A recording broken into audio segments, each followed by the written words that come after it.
नमां विष्णुपादाय कृष्णपृष्ठाय भूतले श्रीमते भक्तिवेदान्ता स्वामिन् नामिने। नमस्ते सरस्वती देवी गौरवाणी प्रचारिणे निर्विशेष शून्यवादी पाश्चात्य नमो महावदन्याय कृष्ण प्रेमकथाय कृष्णाय कृष्ण चैतन्य नामिने गौरक्षे नमः। हे कृष्ण करुणा सिंधु दीनबन्धो जगत्पते गोपेश गोपिका कांत राधा कांत नमोस्तुते। तप्त कांचन गौरांगी राधे वृंदावनेश्वरी वृषभानुसुते देवी प्रणमामि हरिप्रिये। वाञ्छाकल्पतरुभ्यश्च कृपा सिन्धुभ्येव च पतितानां पावनेभ्यो वैष्णवेभ्यो नमो नमः। जय श्री कृष्ण चैतन्य प्रभु नित्यानंद श्री अद्वैत गदाधर श्रीवासदि गौरभक्तवृंद। हरे कृष्ण कृष्ण कृष्ण हरे हरे, हरे राम राम राम हरे हरे। वर्ष करते रिसाइट हम हरि ओम। अभी सब लोगों को बोलना है, मुझे बैकग्राउंड में कुछ आवाज नहीं आना चाहिए। श्लोक सबको बोलना है। मैं सबको अनम्यूट कर रहा हूँ। श्लोक बोलने के लिए सब बोलिए, बाकी कुछ नहीं। श्लोक बोलना बहुत जरूरी है। हरि ओम। पूर्णात् पूर्णमुदच्यते पूर्णमुदच्यते पूर्णस्य पूर्णमादाय पूर्णस्य पूर्णमादाय पूर्णमेवावशिष्यते। ॐ पूर्णमदः पूर्णमदामिदं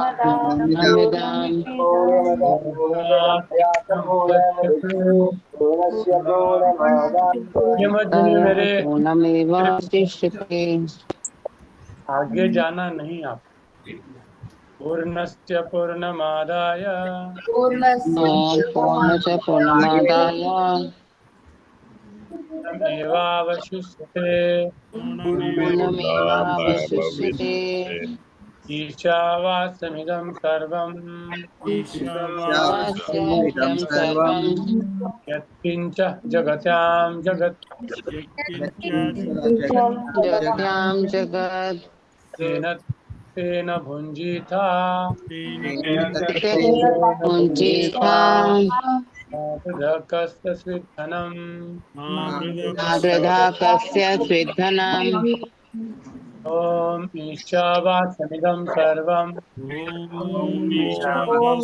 इदं सर्वं यत्किञ्च जगत्यां जगत् यच्चां जगत्यां जगत् तेन तेन भुञ्जीथा तेन पुञ्जिता कस्य स्विद्धनम्। नागधा धनम्। Okay good. मुझे अभी आप चालू कीजिए, मैं पहले सबको म्यूट करता हूँ, नहीं तो फिर वापस डिस्टर्ब हो जाता है। एक मिनट।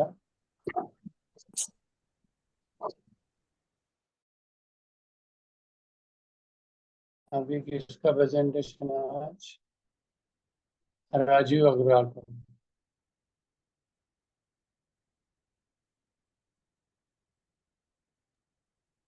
हरे कृष्ण हरे प्रणाम।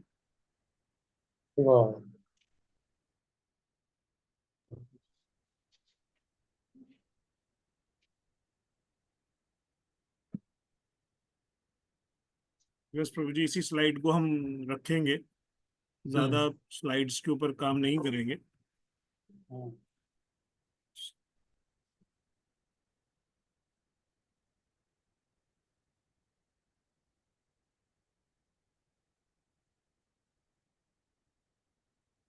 ठीक है, बस विदाउट स्लाइड ही रहेगा प्रभु जी।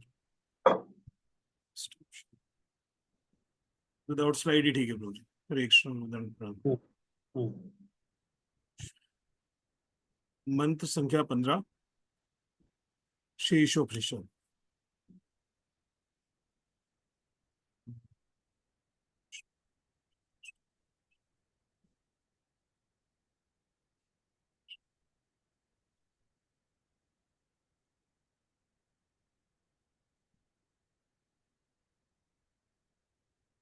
ईशोपनिषद मंत्र 15।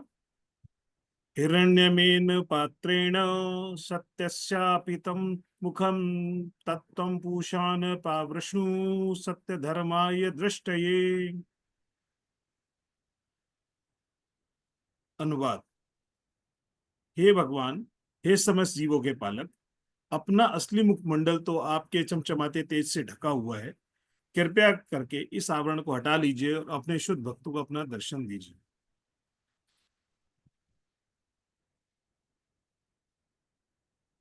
तात्पर्य। सबसे पहले ये मंत्र 15 में भक्त भगवान से प्रार्थना कर रहा है कि भगवान, आप एक तेज के पीछे छुपे हुए हैं, चमचमाते तेज के पीछे छुपे हुए हैं। आपका मुखमंडल एक चमचमाते तेज के पीछे छुपा हुआ है, जिसके पीछे मैं देख नहीं पा रहा। तो ये भक्त की प्रार्थना है कि, क्योंकि इससे पहले के श्लोकों में हमने जाना कि भगवान क्या है और भगवान कैसे कार्य करते हैं, और अब हम भगवान के बारे में कुछ जान चुके हैं और भगवान के कैसे भगवान है, क्या करते हैं भगवान, कैसे अपनी लीलाओं का आनंद लेते हैं, उसके बारे में थोड़ा थोड़ा जानने के बाद हम चाहते हैं कि भगवान के दर्शन करना चाहते हैं, भक्त भगवान के दर्शन करना चाहते हैं। किंतु भगवान के दर्शन से करने से पहले उसके सामने एक तेज, ब्रह्म तेज दिखाई देता है। जिस प्रकार सूर्य का दर्शन करने से पहले सूर्य की किरणें दिखाई देती, हम सूर्य का दर्शन आराम से नहीं कर सकते जब तक उनकी किरणें, या सुबह की लालिमा में ही हम सूर्य का दर्शन कर सकते हैं। बट दिन में जब सूर्य पूर्ण रूप से आकाश में होता है तो हम उसके दर्शन नहीं कर पाते, क्योंकि उसकी रोशनी, उसका प्रकाश इतना तेज होता है। तो उसको भगवान से प्रार्थना करते हैं, और भगवान से प्रार्थना ये करता है भक्त कि आप इस तेज को हटा लीजिए और अपने दर्शन दीजिए। भगवत गीता 14.27 में सबसे पहले भगवान के साकार रूप के ब्रह्म ज्योति का वर्णन भगवान खुद इस प्रकार बताते हैं। ब्राह्मणो ही प्रतिष्ठाहम अमृतस्य वयस्य च शाश्वतस्य च धर्मस्य सुखस्य एकांतिकांतिकस्य च। मैं निराकार ब्रह्म का आधार हूं, जो अमर, अविनाशी तथा शाश्वत है, जो परम सुख का स्वाभाविक पद है। भगवान क्या कहते हैं? मैं उस ब्रह्म, निराकार ब्रह्म का आधार हूं, मतलब भगवान है, शाश्वत है, क्योंकि वो हैं, अतएव उनका निराकार ब्रह्म भी अमर, अविनाशी और शाश्वत है, जो परम सुख का स्वाभाविक पद है। मतलब भगवान के तीन पहलू हो गए, एक ब्रह्म, एक भगवान स्वयं, और तीसरा परमात्मा। तीन पहलू हैं भगवान। ब्रह्म ज्ञान या निराकार ब्रह्म, जिसे हम ज्योति के, ब्रह्म ज्योति के रूप में भी जानते हैं, और परमात्मा जो संपूर्ण सृष्टि में व्याप्त है, और भगवान तो भगवान है। इसके लिए भगवान ने यहाँ पे प्रभुपाद इसका विवेचन करते हैं कि ब्रह्म ऐसा पहलू है जो आरंभ करता है व्यक्ति के लिए सहज गम्य है। सूर्य को देख करके, सूर्य की प्रकाश को देख करके कोई भी मान लेगा सूर्य है, सूर्य का प्रकाश। बट उसके बारे में डिटेल में सिर्फ वही जान सकता है जिसने सूर्य के बारे में अध्ययन किया है। उसी प्रकार ब्रह्म ज्योति ऐसी है कि सब, हर आदमी कहता है कहाँ लीन होना है, मायावादी कहाँ बताते हैं? ब्रह्म ज्योति के बारे में।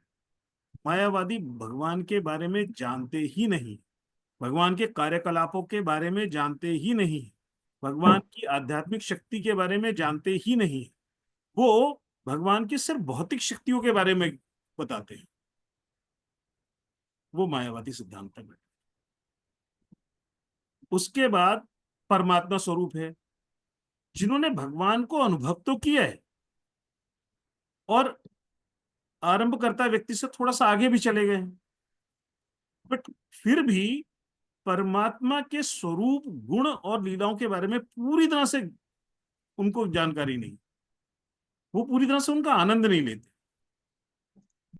इसीलिए भक्त को जब भगवान का साक्षात्कार होता है तभी तभी वो परम आनंद की अनुभूति करता है। भगवान के बारे में यह लिखा गया है कि भगवान, आगे प्रभुपाद लिखते हैं इस बात को कि भगवान के लिए, भगवान आनंद के स्रोत हैं, भगवान ही केवल आनंद के स्रोत हैं और कोई पूर्ण आनंद दे ही नहीं सकता।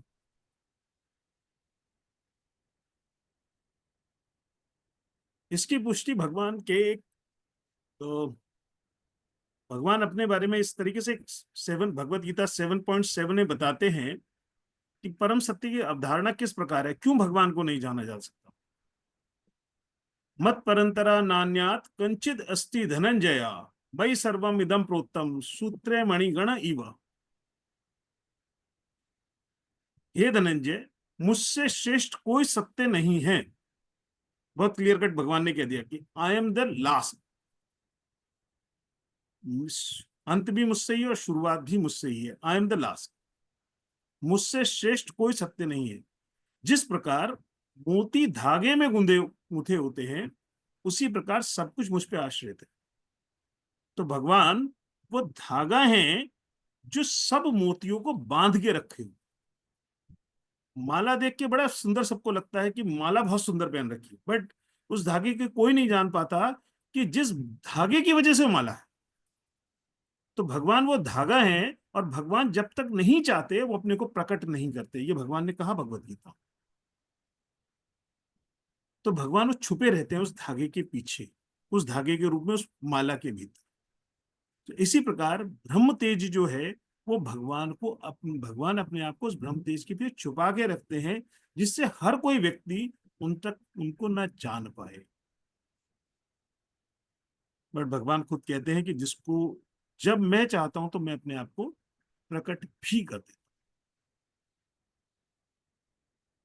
उसके बाद अंत में भगवान ब्रह्म ज्योति के बारे में 10.42 में भगवान कहते हैं, अथवा अथवा बहुन एतेन किम ज्ञातेन तव अर्जुना व्यष्टिभ्याम इदम कृत्सम एकाशेन स्थितो जगत। लेकिन हे अर्जुन, इस सारे विषय जगन ज्ञान की कोई आवश्यकता नहीं है, कोई जरूरत नहीं इस ज्ञान की। मैं अपने एक अंश मात्र से समग्र ब्रह्मांड में व्याप्त होकर इसको धारण करता हूं। वो कौन है? परमात्मा रूप शिरोदक्षाई विष्णु। विष्णु 3 व्यक्तित्व के रूप में यहां पे उपस्थित है। अगर हम देखें, विष्णु 3 व्यक्ति के रूप में, शिरोदक्षाई विष्णु, गर्भोदक्षाई विष्णु और कर्णोदक्षाई विष्णु। यहां भगवान अपने बारे में बता रहे हैं कि मैं शिरोदक्षाई विष्णु के रूप में समस्त सृष्टि में व्याप्त रहता हूं। उसके बाद भगवान आगे बता रहे हैं कि वे ही आध्यात्मिक जगत में भी जो कुछ व्यर्थ है उसके पालन करता है। अतः ईश्वर परिषद के श्रुति मंत्र में भगवान को यूं पूषान अर्थात चरम पालक के रूप में संबोधित किया गया। भगवान को यहाँ पूषान कहा गया है स्टार्टिंग में, तत्त्वम पूषान प्रवाणु, पावरणु तत्तम पूषान प्रवाणु सत्य धर्माय दृष्ट। भगवान को पूषान इसलिए कहा गया है कि वो सब चीजों के पालक है। ये तीन भगवान गर्भोदक्षाई विष्णु रूप में तीन रूपों में विराजमान रहते हैं। खुद अपना एक्सपेंशन जब करते हैं तो वो ब्रह्मा, शिव और विष्णु के रूप में अपना एक्सपेंशन करते हैं। और विष्णु क्योंकि पालन करता है तो वो सारी पूर्ण सृष्टि में सब चीजों में परमात्मा रूप में विद्यमान होते हैं। भगवान ऐसा क्यों करते हैं? क्योंकि भगवान आनंद में रहते हैं। अगले पैरा में बताते हैं प्रभुपाद, जब वे धराधाम वृंदावन में विराजमान थे तो वो अपने भक्तों को आनंद देने के लिए आते हैं। भगवान यहाँ पे, भगवान तो अपनी जगह बैठ के सब कुछ कर लेते हैं, वो अपना गोलोक वृंदावन कभी भी नहीं छोड़ते। बट क्यों आते हैं यहाँ पे धराधाम में भगवान, या जिसे कुछ लोग उसे अवतार के रूप में भी कहते हैं? क्यों आते हैं भगवान? अपने भक्तों को आनंद देने के लिए या आनंद का आस्वादन करने के लिए। एक कथा पढ़ रहा था मैं, राधा गोविंद देव महाराज, राधा गोविंद गोस्वामी महाराज की एक कथा के अंदर सुन रहा था। भगवान जब धराधाम में थे, किसी ने हिरण्याक्ष से पहले का किसी असुर का नाम सुना? मुझे नहीं लगता किसी ने हिरण्याक्ष से पहले किसी असुर का नाम सुना। और उससे पहले असुर कहाँ थे? भगवान जब अपने, हरि बोल, सॉरी प्रभु जी कुछ कह रहे थे आप? है, उसके पहले भी असुर है। अच्छा, सो मुझे प्रभु जी आइडिया नहीं है, बट मुझे जो मैंने उस दिन महाराज जी कथा में सुन रहा था, महाराज कहते हैं कि जब भगवान अपने धाम में थे तो उनको एक अचानक उनको लगा वीरस का आस्वादन कैसे करूं। वीरस का आस्वादन नहीं कर पा रहा हूं, बाकी सब तो रसों का आस्वादन कर रहा हूं। तो उन्होंने ऐसी परिस्थितियां जन्य करी कि 4 कुमारों को उन्होंने उस समय उनके मन में इच्छा प्रकट करी कि आप मेरे दर्शन के लिए आइए।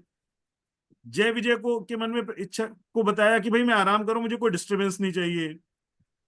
वहां पे उन्होंने उनको 4 कुमारों को रोका, 4 कुमारों ने उनको श्राप दिया। वो सब भगवान की इच्छा से है। सो भगवान ही पालन करता है चरम। इसका एक बहुत सिंपल सा एग्जाम्पल कि भगवान को वीर रस का आनंद लेना था, इसलिए उन्होंने वो सारी परिस्थितियां जन्य करी जिससे वो उस आनंद को ले सके। तब आगे की कथा हम सबको पता ही है कि उस समय उन्होंने कहा कि 3 जन्म के अंदर आप या तो राक्षस योनि में जाओ या 7 जन्म के लिए आपको मनुष्य योनि में रहना पड़ेगा। तो उन्होंने कहा नहीं, हमें 3 जन्मों में राक्षस योनि में ही भेज दो जिससे हम जल्दी आ सके। भगवान ने उन्हें आशीर्वाद दिया था, वरदान दिया, वचन दिया कि मैं स्वयं तुम्हारे से युद्ध करूंगा और आप मेरे धाम आ पाओगे। तो उस समय हिरण्याक्ष, हिरण्यकश्यपु, रावण, कुंभकर्ण और इधर कंस और एक और था शिशुपाल के नाम से थे प्रभु जी, दंतवक्र और शिशुपाल। दंतवक्र और शिशुपाल, सॉरी, दंतवक्र और शिशुपाल के रूप में वो वहां पे उपस्थित इन तीन युगों के। सो उसी प्रकार भगवान जब वृंदावन में होते हैं तो भी अपनी लीलाएं अपने भक्तों को आनंद देने के लिए ही करते हैं। चाहे वो असुरों का वध करते हो या माता पिता की सेवा करते हो। जैसे हमने कई पिक्चर्स देखी होंगी जब भगवान स्वयं नंद बाबा की चरण पादुकाएं अपने सिर पे उठा करके जा रहे हैं, या माखन चोरी की लीला करते हैं गोपियों को सुख देने के। ये माखन चोरी की लीला में गोपियां जानबूझ के माखन ऐसे छुपाती हैं कि जहां तक कृष्ण जा पाए, और वह दीवार के पीछे छुपकर उस लीला का आनंद लेती है। कोई भी छोटा बच्चा अगर भागे तो बड़ा उसे पकड़ सकता है फौरन, तेज भाग करके। बट जब भगवान भागते हैं लीला के अंदर बाल रूप में, तो भी गोपियों ने पकड़ने की इच्छा नहीं रखती, उनके पीछे पीछे भागना चाहते हैं। राधा गोविंद महाराज जिसका बहुत सुंदर वर्णन करते हैं, उसका मैं शब्दों का भी इस्तेमाल नहीं कर पाता, इतना इतना सुंदर वर्णन है कि बस सुनते जाओ कि बाल लीला के अंदर किस प्रकार ये भगवान भगवान जो हैं गोपियों, गोप बालों को, गोपों को, गोप बाल बालिकाओं को, मैया यशोदा को, नंद बाबा को आनंद देने के लिए सब काम करते हैं। आप सोचिए, 6 दिन का बच्चा जब पूतना जैसी बड़ी राक्षसी को मार सकता है तो उसके लिए क्या चीज असंभव थी? कुछ भी असंभव नहीं। तो भगवान के लिए कुछ भी असंभव नहीं है। मुझे एक प्रभु जी के आज्ञा हो तो एक छोटी सी कथा याद आ जाती है, ब्रह्म विमोहन लीला की। बड़ा आनंद आता है उस कथा को सुनने में कि ब्रह्मा जी खुद भ्रमित हो गए कि ये वाकई में भगवान है।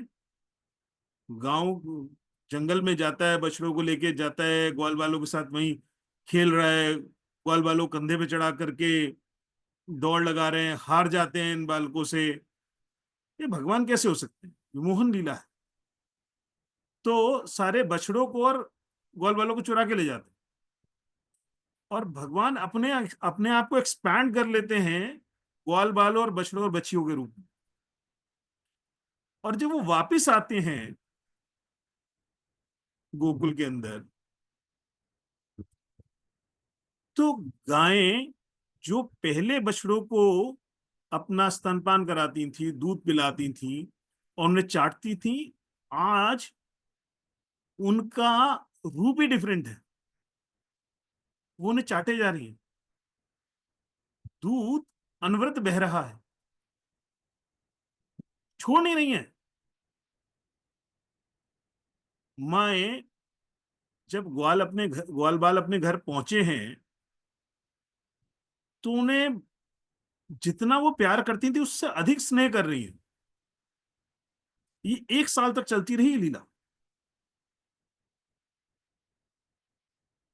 तो भगवान उनको वो आनंद देने के लिए उस रूप में, ब्रह्मा जी को तो 1 सेकंड में बता सकते थे, वो उसी क्षण बता देते, बट उन गायों को, उन ग्वालिनों को,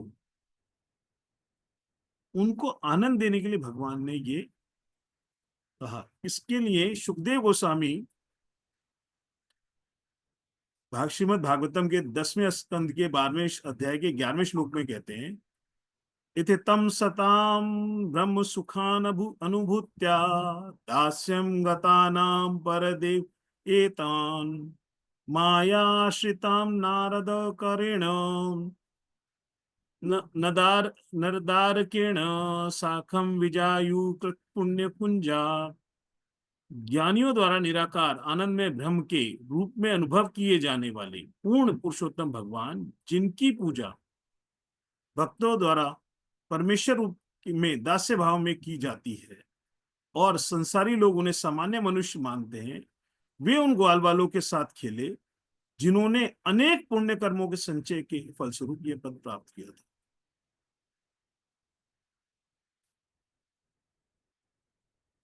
और ये लीलाएं भगवान सिर्फ इसलिए करते हैं कि वो जो मायावादी और योगी जन हैं उन लोगों को आकर्षित करने के लिए करते हैं,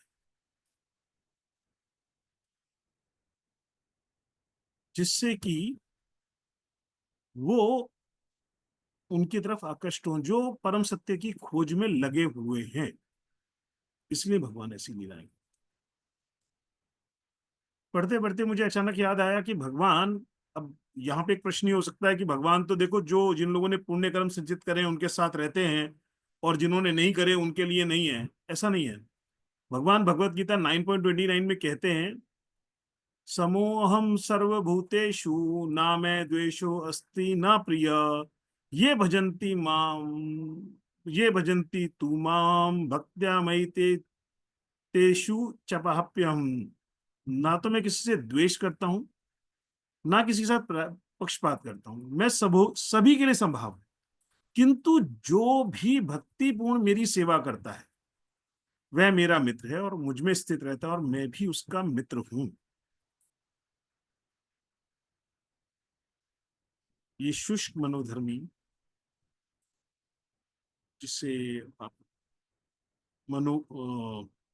मायावादी, निराकारवादी, योगी, ये सब भगवान की लीलाओं में आनंद नहीं लेना चाहते। इन्हें कुछ ना कुछ चाहिए।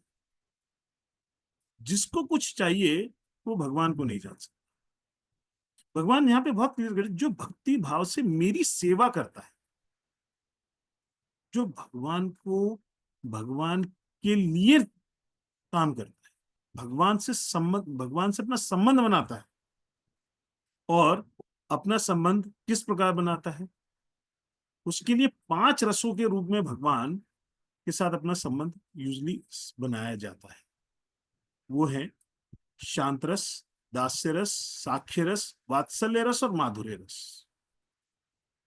इन 5 रसों में का आस्वादन भगवान करते हैं और भगवान स्वयं इन 5 रसों में स्थापित रहते हैं। जो भगवान ने सबसे पहले श्लोक में बताया, अभी जो श्लोक में 9.29 में बताया कि भगवान शांत रस में विद्यमान रहते हैं। भगवान किसी के प्रति कोई द्वेषपूर्ण भाव नहीं रखते, सबके साथ संभाव है। शांत रस का रूल यही है। किंतु भगवान क्या कह रहे हैं कि मैं उनका मित्र हूं जो मेरी भक्तिपूर्ण सेवा करते। वो दास्य रस भी हो सकता है, साक्ष्य रस भी हो सकता है, वात्सल्य रस भी हो सकता है और माधुर्य रस भी हो सकता है। सो नॉर्मली भगवान शांत रस में है, बट और आनंद का आस्वादन करने के लिए, और चीजों का आस्वादन करने के लिए भगवान शांत रस के बाद दास्य रस, जो भगवान की दास के रूप में सेवा करना चाहते हैं, भगवान को स्वामी मानते हैं, उस रूप में उनकी सेवा करना चाहते हैं, उनके साथ दास्य रस में आस्वादन करते हैं। साक्ष्य रस में मधुमंगल, उनके बहुत सुदामा दामा, सुदामा दामा इनके मित्र हैं। उनसे साख्य भाव में भगवान रेसिप्रोकेट करते हैं आनंद को। वात्सल्य रस में हम नंद बाबा, यशोदा मैया को जानते हैं, पूर्णमासी मासी को जानते हैं। भगवान का एक बहुत सुंदर लीला है, जब भगवान एक ग्वालिन से, एक फल बेचने वाली से फल ले लेते हैं और कुछ अन्न के दानों के बदले में फल ले लेते हैं और उससे एक बार माँ कह देते हैं। और वो उस माँ शब्द को सुन के इतनी भावविभोर हो जाती हैं कि वो कुछ भी नहीं सोचता। उन्हें वो कुछ अन्न के दाने जो उनकी टोकरी में भगवान अपने छोटे छोटे हाथों से दे देते हैं, उसी के बदले वो सारे फल उनको देके चली जाती है। ये वात्सल्य रस भी है। भगवान वात्सल्य रस का इस प्रकार आस्वादन भी करते हैं। और माधुर्य रस में गोपियों का, माधुर्य रस के बारे में तो कहना ही क्या है। अगर हम गोपी गीत को पूर्ण रूप से समझें या उसके तात्पर्य को ही समझ लें, नहीं भी गा पाए तो उसके खाली तात्पर्य को समझ लें, तो हम समझेंगे गोपियों का माधुर्य प्रेम क्या था। हम उसको समझने के लिए प्रभुपाद बहुत क्लियर कहते हैं, इसीलिए भागवतम के कहते हैं प्रभुपाद की शुरू से बढ़ो। 10वें स्कंद पे सभी लोग कूदना चाहते हैं कि भगवान की रासलीला के बारे में जानना। प्रभुपाद कहते हैं नहीं, पहले 9 स्कंद में जब तक हम अपनी अंतरात्मा को शुद्ध नहीं कर लेते तब तक हम 10वें स्कंद पे नहीं जाना चाहिए। भगवान की लीलाओं को हम नहीं समझ पाएंगे जब तक हम पहले 9 स्कंद पूर्ण नहीं कर लेंगे। हम समझ ही नहीं पाएंगे भगवान की लीलाओं, क्या आनंद है उन लीलाओं में।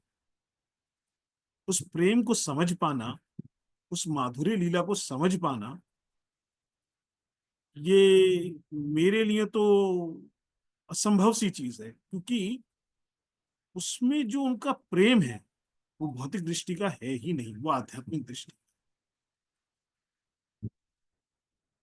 और भगवान की लीलाओं को हम गाते हैं। अच्छी लीलाओं, चोरी करना कोई अच्छी चीज है? आज कोई चोर मिल जाए उसका गुणगान करते हैं? नहीं करते। कोई, जहां भगवान ने गोपियों के वस्त्र चुराए, हम कितना खुश होके बताते हैं, अरे वाह भगवान ने गोपियों के वस्त्र चुराए थे, उस लीला का आनंद ले रहे हैं, अच्छी चीज है। कोई किसी कपड़े चुरा के ले जाए तो नहीं, बट किंतु भगवान की इन सब लीलाओं को हम आनंद में लेते हैं। एक भजन की दो लाइनें मुझे याद आ रही थी, आप लोगों ने सबने सुना भी होगा बहुत अच्छी तरीके से।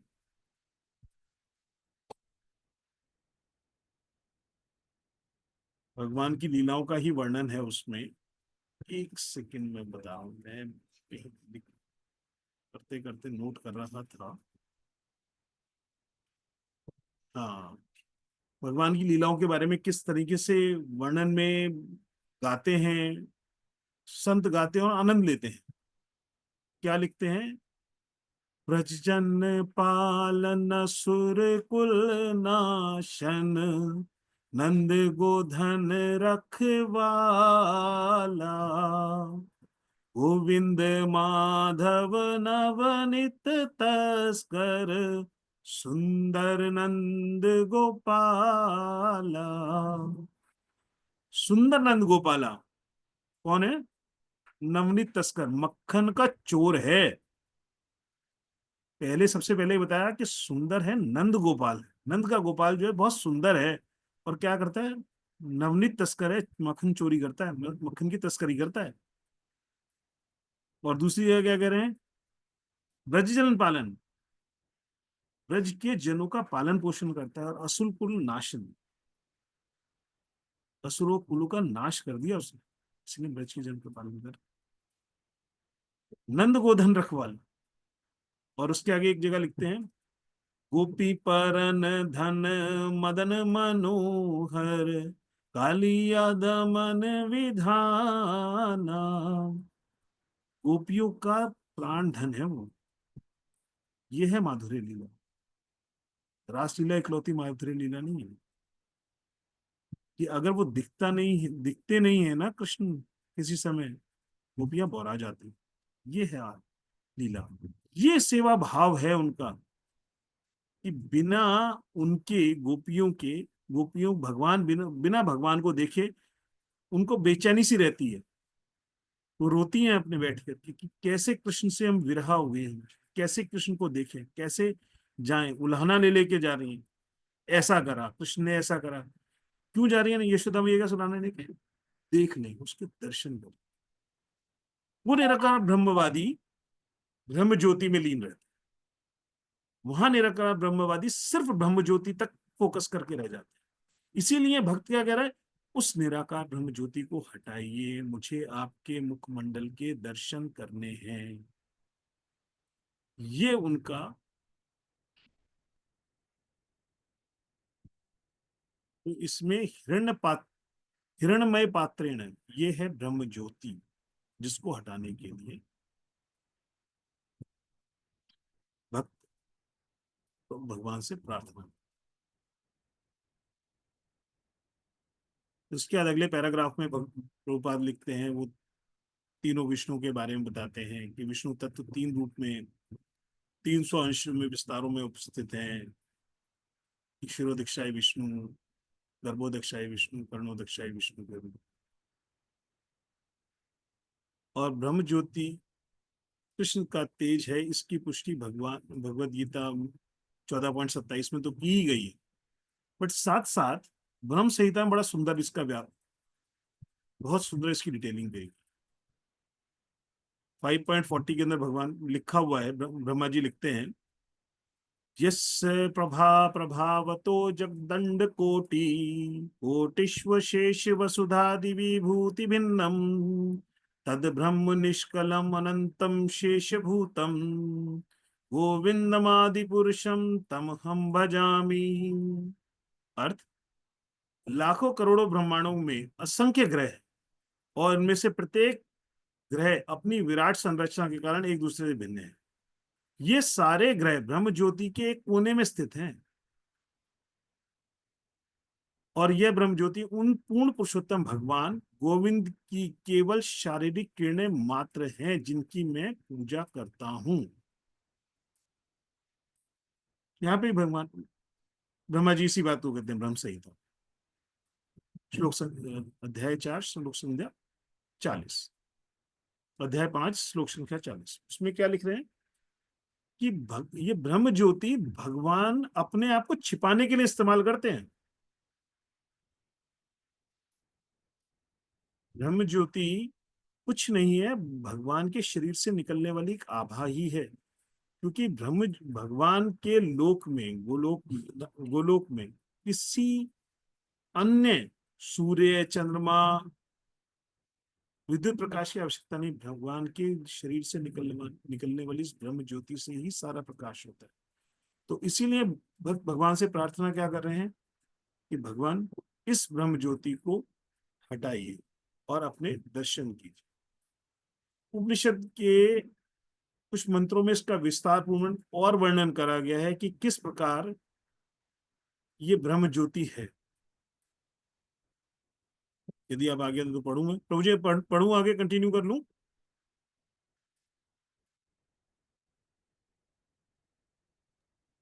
पूरा श्लोक है ना आपका या दो हाँ जी, हाँ लोगों जी, का है? मेरा ही है पूरा। तो अभी हमें एटलीस्ट आज हमें 2 श्लोक करने पड़ेंगे, ठीक है? तो अभी कितना सा बचा आपका? प्रभु जी अभी बस थोड़ा सा ही रह गया, ज्यादा नहीं है। हाँ तो कर लीजिए ना, पूरा श्लोक कीजिए पूरा, हाँ ठीक ठीक है, है। ठीक है, अच्छा बता रहे आप, बहुत अच्छा, अरे बहुत। धन्यवाद प्रभु। तो उपनिषद के अंदर इसमें बहुत अच्छा वर्णन किया गया है। उपनिषद में बताया गया है, हिरण्यमये परे कोशे विरजम ब्रह्म निष्कलम तज्जु ब्रह्म ज्योतिषाम ज्योतिस्तद्धम तद विदो विदु न तत्र सूर्यो भाति न चंद्र तारकम न एमा विद्युतो भान्ति कुतो अयम अग्नि तम एव भान्तम भाति सर्वं तस्य भासा सर्वम इदं विभाति ब्रह्म एव इदम अमृतम पुरस्तात् ब्रह्म पश्चात् ब्रह्म दक्षिणोस्तरेण अधोश अधेश्चोर अधेश्चोधर्वं च प्रसूतं प्रस्तं ब्रह्मवेदं विश्वम इदम वरिष्ठम। इसका अर्थ है, भौतिक अवधारणा के उस पार आध्यात्मिक क्षेत्र में अनंत ब्रह्म ज्योति है जो भौतिक कल्मश से सर्वथा रहित है। उस तेजस्वी श्वेत प्रकाश को आध्यात्म वेत्ता सब प्रकाशों में सर्वोत्तम प्रकाश के रूप में जानते हैं। उस प्रक्षेत्र में प्रकाश के लिए सूर्य, चंद्र, अग्नि या विद्युत की आवश्यकता नहीं होती। जैसे अभी 10 मिनट पहले, कुछ समय पहले वो बता रहा था कि गोलोक वृंदावन में किसी सूर्य, चंद्र, अग्नि या विद्युत की आवश्यकता नहीं है, सब ब्रह्म प्रकाश से ही दीप्तिमान है। निसंदेह भौतिक जगत में भी जो प्रकाश हमें देखने को मिलता है वह उसी सर्वोपरि प्रकाश का पवित्र परावर्तन मात्र है। यह भ्रम आगे भी है और पीछे भी है, उत्तर, दक्षिण, पूर्व और पश्चिम में भी है, वह ऊपर तथा नीचे भी है। दूसरे शब्दों में यह सर्वोपरि ब्रह्म ज्योति भौतिक जगत एवं आध्यात्मिक जगत में सर्वत्र व्याप्त है। यदि हम में से किसी ने देखा हो, हम जिस गैलेक्सी के पार्ट हैं उसे मिल्की वे कहते हैं। किसी ने मिल्की वे की पिक्चर अगर देखी हो तो वे जैसे चक्री घूमती है ना, उस तरीके से, और उसके चारों उसमें एक रोशनी की लाइनें बनी हुई है जिसके अंदर वो तारामंडल पूरा घूम रहा है। तो यहाँ पे उसी बात का जिक्र हो रहा है कि यह सर्वोपरि ब्रह्म ज्योति भौतिक जगत है, आध्यात्मिक जगत सर्वत्र व्याप्त है, चारों तरफ है ये ब्रह्म ज्योति। और हम इस ब्रह्म ज्योति में ही से ही ढके हुए, हम इसी के अंदर, इसी के आगे बाहर जाने के लिए देखना नहीं चाहते, कोई भी नहीं जाता।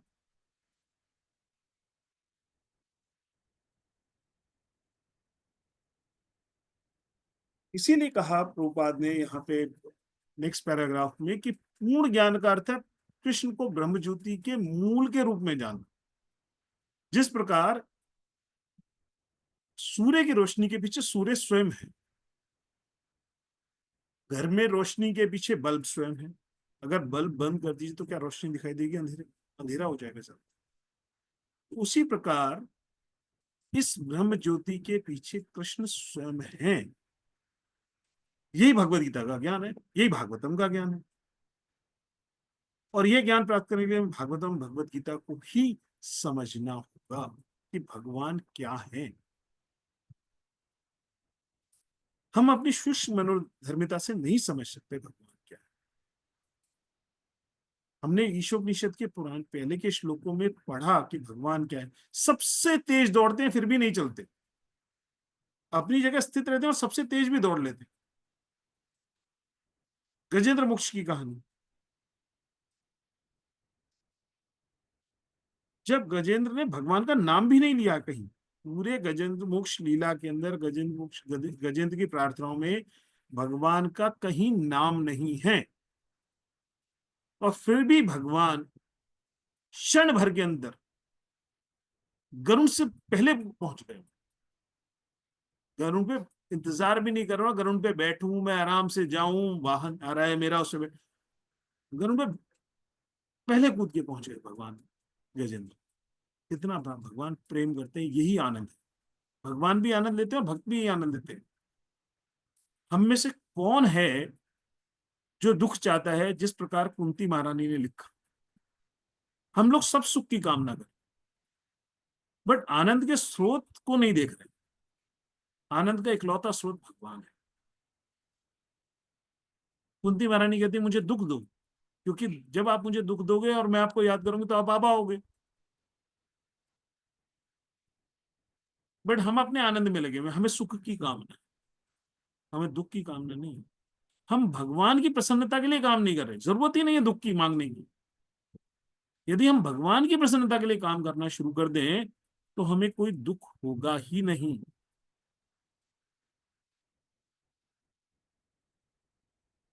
गोलोक वृंदावन में या भारत भूमि पे स्थित वृंदावन में असुरों ने इतने आतंक करे, कौन गोप डरा, कौन ग्वालिन डरी?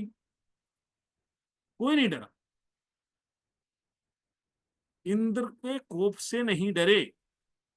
भगवान ने गिरिराज जी को अपनी उंगली पे उठाया और सब उसके नीचे खूब कीर्तन करा, खूब नृत्य करा, खूब 56 भोग बने, क्योंकि उन सब ने भगवान को सरेंडर कर दिया था। और जैसे ही हम भगवान को सरेंडर कर देते हैं, भगवान स्वयं प्रकट होते हैं अपने आप। हमें जरूरत नहीं है उसके बाद हम कहने की भगवान अपना तेज हटा लीजिए। भगवान अपना तेज स्वयं हटा करके खुद प्रकट हो जाते।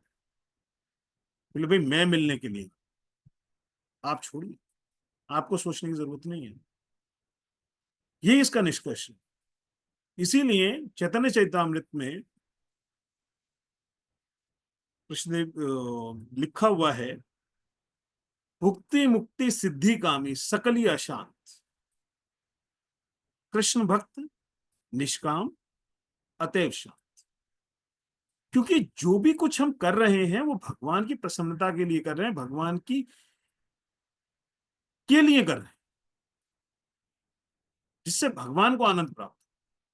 और जैसे ही हम ये काम करते हैं, हमें भगवान से ये प्रार्थना करने की जरूरत नहीं पड़ती कि भगवान अपना तेज हटा लीजिए, क्योंकि हम उस लेवल तक नहीं जा पा रहे हैं। अतएव हमें भगवान से प्रार्थना कर रही है कि भगवान अपना हिरण्यमय पात्रेण को हटा लीजिए, जिससे हम आपके मुखमंडल के दर्शन कर सकें। धन्यवाद प्रभु जी। किसी का कोई प्रश्न हो तो मुझसे, कोई भूल चूक हो तो मुझे क्षमा कीजिएगा, और कोई प्रश्न है तो किससे मुझे पूछिएगा।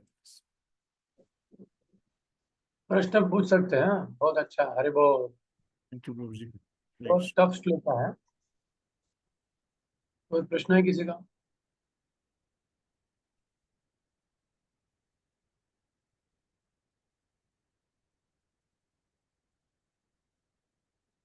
तो मुझे आप इसको समराइज कर दीजिए। मतलब मैंने तो बहुत टूटा फूटा सा कहाँ कहाँ से जोड़ कर कुछ बताया है। बहुत अच्छा, बहुत अच्छा। देखिए, काफी बड़ा श्लोक है। मतलब इसमें इसेंस में क्या है कि भगवान का एक स्वरूप है, भगवान निराकार नहीं, भगवान का साकार रूप।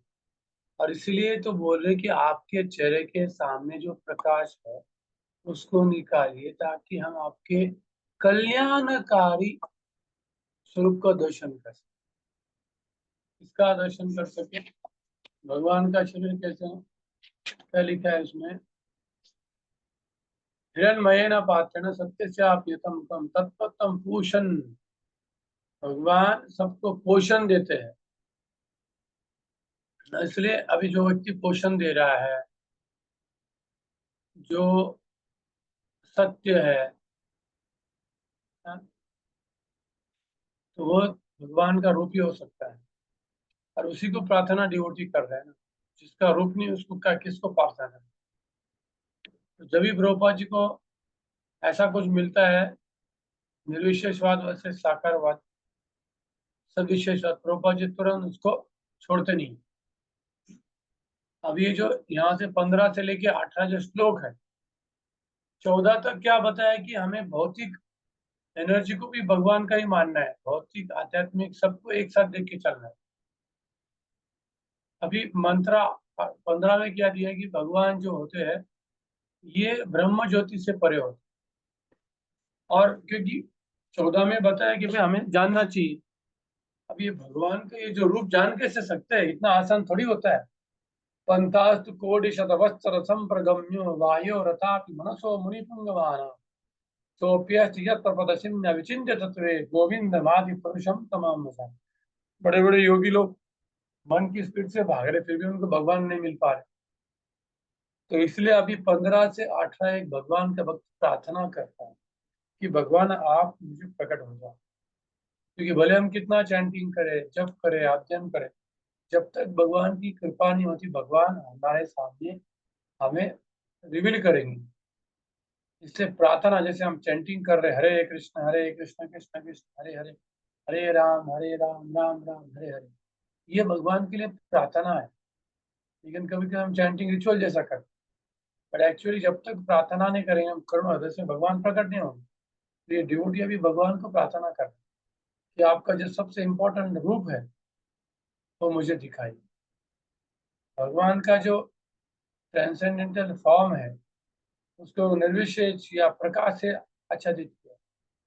उसी तरह से भौतिक जगत मतलब कि चकाचौंध, बट एक्चुअल भगवान उसके पीछे है, भौतिक प्रकृति के परे आध्यात्मिक जगत। तो जब तक आप ये सब उपाधि नहीं छोड़ेंगे तब तक आपको भगवान का जो रियल लीला है उसमें प्रवेश मिल नहीं सकता। इसलिए प्रभुपाद जी ने तात्पर्य में वृंदावन लीला को रेफरेंस कर दिया तुरंत। भगवान कैसे कांवर के साथ खेलते हैं क्या नहीं। ये कब पॉसिबल है? जब सर्वोपाधि विनिर्मुक्तम तत्परेण निर्मलत्वम श्री के न ऋषिकेश सेवन भक्ति रच। फिर मंत्र 16 में तो भगवान का चेहरा, भगवान का रूप देखना चाहते हैं। इसमें और डिटेल में वर्णन किया कि भगवान का रूप कैसा है, भरता, कर्ता, कंट्रोलर, सब उसमें दिया है। मंत्र 17 में क्या दिया है कि भगवान में आपका सबसे सुंदर सच्चिदानंद रूप है, उसको मृत्यु के समय याद रखो। यम यम आपके स्मरण भाव है ना। और फाइनली मंत्र 18 में क्या बताया कि भगवान मुझे आप कृपा कीजिए, मुझे पनिशमेंट कीजिए, रेक्टिफाई कीजिए। मैंने जो मेरे हाथ से जो गलतियां हुई, पाप हुआ है, लेकिन अभी मैं आपके पास आना चाहता हूँ। आपको जो सजा देना है दीजिए, मुझे कोई प्रॉब्लम नहीं, लेकिन मुझे रेक्टिफाई होना है। तो ऐसे 15 से लेकर 18 तक श्लोक है, जिसमें आज प्रभु जी ने 15वां श्लोक कवर किया, जिसमें सबसे पहले तो भगवान के 3 रियलाइजेशन होते हैं, ब्रह्म, परमात्मा, भगवान। तो प्रभुपाद जी ने तात्पर्य में काफी लिखा है कि कैसे भगवान सर्वश्रेष्ठ होते। भगवद गीता के श्लोक बताया, मत्त परतरम नान्यत् किंचिदस्ति धनंजय, फिर अहम सर्वो मया दीक्षण प्रकृति। ये अलग अलग श्लोकों में क्या बताया कि भगवान ही ब्रह्मन और परमात्मा के आधार है। ब्रह्मणो ही प्रतिष्ठा हम अमृतस्य अव्यस्य च शाश्वतस्य च धर्मस्य सत्। तो भगवान ही इस ब्रह्मांड के सोर्स। ये भी प्रभुपाद जी ने इस श्लोक में तात्पर्य में समझा। प्रभुपाद जी रसों को हाथ लगाते हैं कि कैसे आध्यात्मिक में रस है, साख्य, माधुर्य, वात्सल्य, प्राइमरी रस, शांत, दास्य, वो भी तात्पर्य में प्रभुपाद जी ने श्लोक संख्या 15 के तात्पर्य में बताया। सबसे इम्पोर्टेंट प्रभुपाद जी बोलते चैप्टर 15 मतलब श्लोक 15 में कि नॉर्मल लोगों से तो ज्ञानी सही है, जो जरा सोच रहा है कि क्या है ब्रह्म सत्य जगत में क्या कुछ होने वाला है, उससे भी ज्यादा प्रगत कौन होता है? योगी होता है, जो भगवान को हृदय में लेके। और इसलिए कृष्ण अर्जुन को बोले कि ऐसे हजारों योगियों में सर्वश्रेष्ठ कौन है? योगी नाम अपनी सर्वेशान मद्गतेन अंतरात्मना श्रद्धावान भजते यो माम मैं युक्त तमो मता। कौन सर्वश्रेष्ठ योगी है? ये अर्जुन, ऐसे योगियों में जो मेरा सतत स्मरण कर। योगी नाम अपनी सर्वेशाम सर्वेशाम योगिना। कौन प्रिय मुझे? श्रद्धयान्विता, जो मद भक्त योगी नाम अपनी सर्वेशाम मद्गतेन अंतरात्मना, जो अंतरात्मा भगवान का भजन कर, वो मुझे सर्वश्रेष्ठ योगी है। ये कंक्लूजन है प्रभुपाद जी इस पैराग्राफ के लास्ट में भगवत गीता का श्लोक बनाया। तो भगवत गीता का 6.46 to 47 श्लोक बहुत अच्छे। ऐसे देखा जाए तो भगवत गीता के हर चैप्टर के अंत में भगवान ने सिद्ध किया है कि भगवान कृष्ण सुप्रीम है, या उनका रूप सबसे सुप्रीम है। आप देखें हर एक चैप्टर 8 में कुछ ऐसे श्लोक बताएंगे भगवान कृष्ण की वो भक्ति से संबंधित। बहुत अच्छा श्लोक था, स्पेशली जो निर्विशेषवादी उनके लिए क्लियर दिया है कि भाई उपनिषद में भी ऐसा दिया है कि भगवान के रूप के सामने बहुत सारा प्रकाश है, उनके जो निकलने वाले सुदर्शन का ही तेज है, शरीर का तेज, सुदर्शन का तेज। और जब तक आप प्रार्थना करेंगे नहीं भगवान प्रकट होंगे। प्रार्थना को बहुत वैल्यू दिया है इसको। तो किसी को यहाँ पे कोई टीका टिप्पणी करनी है, कुछ प्रश्न है 15 में?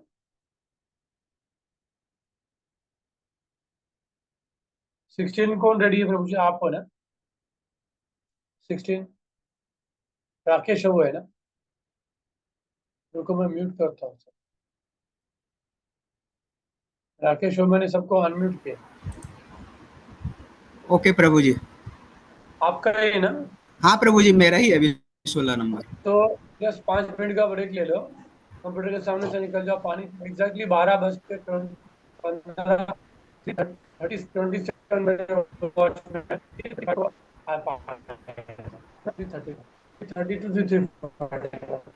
मैक्स 7 मिनट का ब्रेक। अरे अरे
हरे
कृष्णा प्रभु जी, प्लीज आप अपने को म्यूट करके बात करिए।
हरे कृष्ण कृष्ण कृष्ण हरे हरे, हरे राम राम राम। राधे श्याम प्रभु का सेवा है सब। अब प्रभु जी रेडी है ना? Please first you can recite the shloka and then you can start. 16 आप म्यूट तो नहीं है? ओह 1 मिनट, फिर अनम्यूट कौन है? हाँ प्रभु जी, अभी अनम्यूट हो गया। हरे कृष्णा प्रभु जी, अभी मैं स्टार्ट करता हूँ। क्वेश्चन फोटो में आओ ना, फोटो भेजो। यार फोटो नहीं भेजना।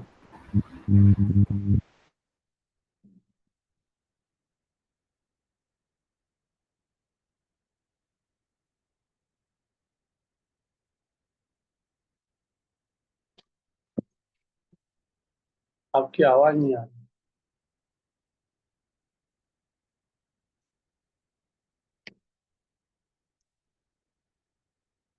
अनम्यूट कीजिए प्रभु जी। हाँ अनम्यूट कीजिए। राकेश शर्मा अनम्यूट कीजिए, अनम्यूट। राकेश शर्मा मैंने आपको अनम्यूट कीजिए प्रभु जी, अनम्यूट। आप म्यूटेड हैं। हाँ हाँ प्रभु जी, आपको स्क्रीन हाँ स्क्रीन अभी शेयर करना अभी होगा। हाँ प्रभु जी, स्क्रीन शेयर करता हूँ मैं। हाँ कीजिए। ओके,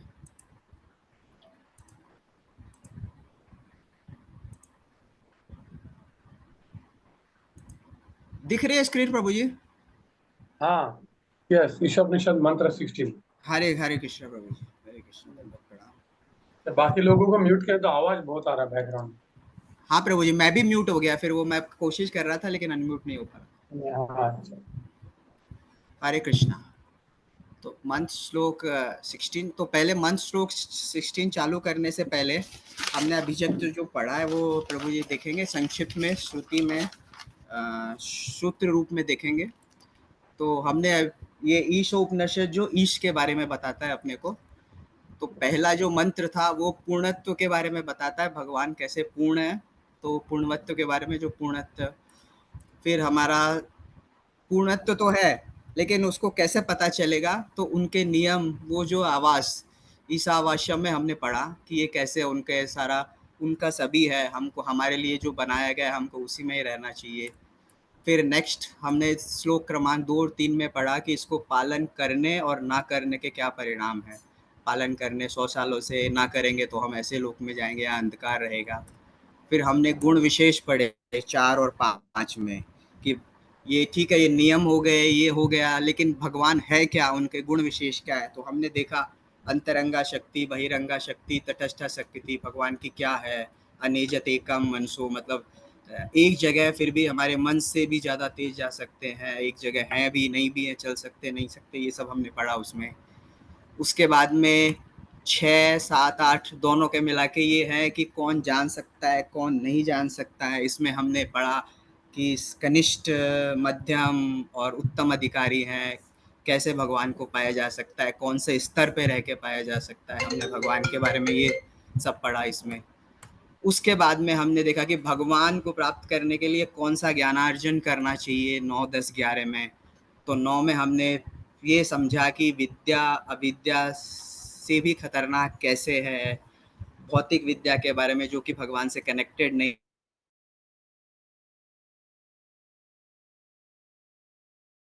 हैं। 11वें में हमने ऐसे सीखा कि विद्या और अविद्या दोनों को ही हमको हासिल करना चाहिए ताकि हम भगवान भगवत धाम में जा सके और इस भौतिक जगत में न उलझे। तो इस तरह की विद्या लेके फिर हमने 12, 13, 14 में हमने पढ़ा उपासना कैसे करना चाहिए, संभूति, अनसंभूति, स्वतंत्र और निर्भर। फिर अभी जैसे 33, ये 15, 16, 17 और 18, ये अगर इन श्लोकों को हम देखेंगे, ये चारों श्लोक प्रार्थना है, लेकिन 15 और 16 में क्या है, हमको त्रिस्तरीय साक्षात्कार होता है, जैसे ब्रह्म, ज्योति, परमात्मा और भगवान, कौन से स्तर पे क्या क्या हम कर सकते हैं, कैसा कर सकते हैं, ये हम आगे पढ़ेंगे। राजीव अग्रवाल जी ने बहुत अच्छे से 15 का एक्सप्लेन किया, मैं कोशिश करूँगा, लेकिन त्रुटि हो तो मुझे क्षमा कीजिएगा। 17, 18 में भी प्रार्थना है, उसमें ये प्रार्थना है कि हम लास्ट समय में, अंतिम समय में हम कैसे भगवान से प्रार्थना करें, कैसे कहाँ जाए, उनको सब पता है, कंप्लीट शरणागत हो, उनको हम प्रार्थना करते हैं कि आप हमें अपनी शरण में ले लो, हमारी जो भी है कर्म आपको सब पता है। तो ऐसे करके ये पूरा ईशानोपनिषद इस श्रुति में मैंने कोशिश किया है वर्णन का, जिसमें देखा जाता है तो भगवान ने कुछ भी नहीं छोड़ा है, सब कुछ आ गया है इसमें, नियम से लेके भौतिक से लेके लास्ट में प्रार्थना तक। तो अभी मैं जाऊंगा श्लोक क्रमांक 16 में। तो श्लोक क्रमांक 16 है, पूषण एकर से यम सूर्य प्रजापत्यव्यू रश्मिन समूह तेजो यत्ते रूप कल्याणतमं तत्ते पश्यामि यो सब असो पुरुष सोहम अस्मि। तो इसमें हम अगर अनुवाद देखेंगे तो हे मेरे प्रभु, हे आदि दार्शनिक, ब्रह्मांड के प्लानन करता, हे नियामक सिद्धांत, शुद्ध भक्तों के गंतव्य, मानव जाति के पूर्वजों के शुभचिंतक, कृपया अपनी दिव्य किरणों का तेज हटा दें ताकि मैं आपके आनंदमय रूप को देख सकूं। आप सूर्य के समान शाश्वत भगवान है जैसे मैं हूँ। तो हम इस श्लोक में देखेंगे, जैसे 15 श्लोक में भी बोला गया है कि आप अपने दिव्य किरण को, तेज को हटा दें ताकि मैं आपको देख सकूं। इसमें सबसे पहले ये भगवान की 5 क्वालिटीज के बारे में बताया गया है। जैसे पूषण अगर हम बोले तो ब्रह्मांड के पालन करता, एकर्ष जैसे आदि दार्शनिक मीन्स टीचर, तो भगवान बहुत अच्छे टीचर है। हमने उदाहरण भी देखे हैं, जैसे अर्जुन को भगवान ने भगवत गीता का दिया अच्छे से, फिर और भी बहुत सारे हैं एग्जाम्पल जिनमें उन्होंने सबको, जैसे इवन समुद्र मंथन के टाइम विष्णु भगवान ने सब देवताओं को बोला आपको धैर्य रखना है, ग्रीडी नहीं बनना है। ऐसे मतलब भगवान बहुत अच्छे दार्शनिक भी है, टीचर भी हैं। फिर यम मीन्स नियम बनाने, कायदा कानून बनाना, तो वो नियम के है, एम नियामक सिद्धांत जो यहाँ पे बताया गया है। सूर्य शुद्ध भक्तों के गंतव्य हैं, प्रजापत्य मानव जाति के पूर्वज। तो ऐसा बताया गया है कि आप इतने सब गुणों से परिपूर्ण हैं, तो अपने दिव्य को, किरणों को, तेज को हटाइए ताकि मैं आपको देख सकूं, और आप सूर्य के समान शाश्वत है भगवान है जैसे मैं हूं। तो इसमें ये एक अचिंत्य भेदाभेद का जो नियम है उसके बारे में भी काफी बताया गया है। जैसे मायावादी लोग क्या होते हैं, वो खाली ये जैसे मैं हूं उसको पढ़ के वो बोल देते हैं सब हम एक जैसे हैं, सब निराकार है। लेकिन सोहम अस्मि के साथ साथ यहाँ पे ये रूप कल्याण तमम पश्यामी, जो कि है कि आपका जो रूप है, आपका जो आनंदमय रूप, वो मैं देख सकूं। तो हम लोग को इन दोनों को रिकंसाइल करके, जो कि चैतन्य महाप्रभु ने बहुत अच्छे से चिंत्य भेदाभेद में बताया है, तो इस श्लोक में आगे के पैराग्राफ में हम इसके बारे में समझेंगे और जानेंगे। नीचे थोड़े मैंने लिखे, मैं आपके जैसा हूँ, समान हूँ, जैसे हमने एग्जाम्पल भी आगे काफ़ी श्लोकों में पीछे पढ़ा है। पहले श्लोक में आग, कैसे आग रहती है, गर्मी और प्रकाश उससे आता है। हम गर्मी और प्रकाश को, हीट और लाइट को देख नहीं सकते, लेकिन आग रहती है।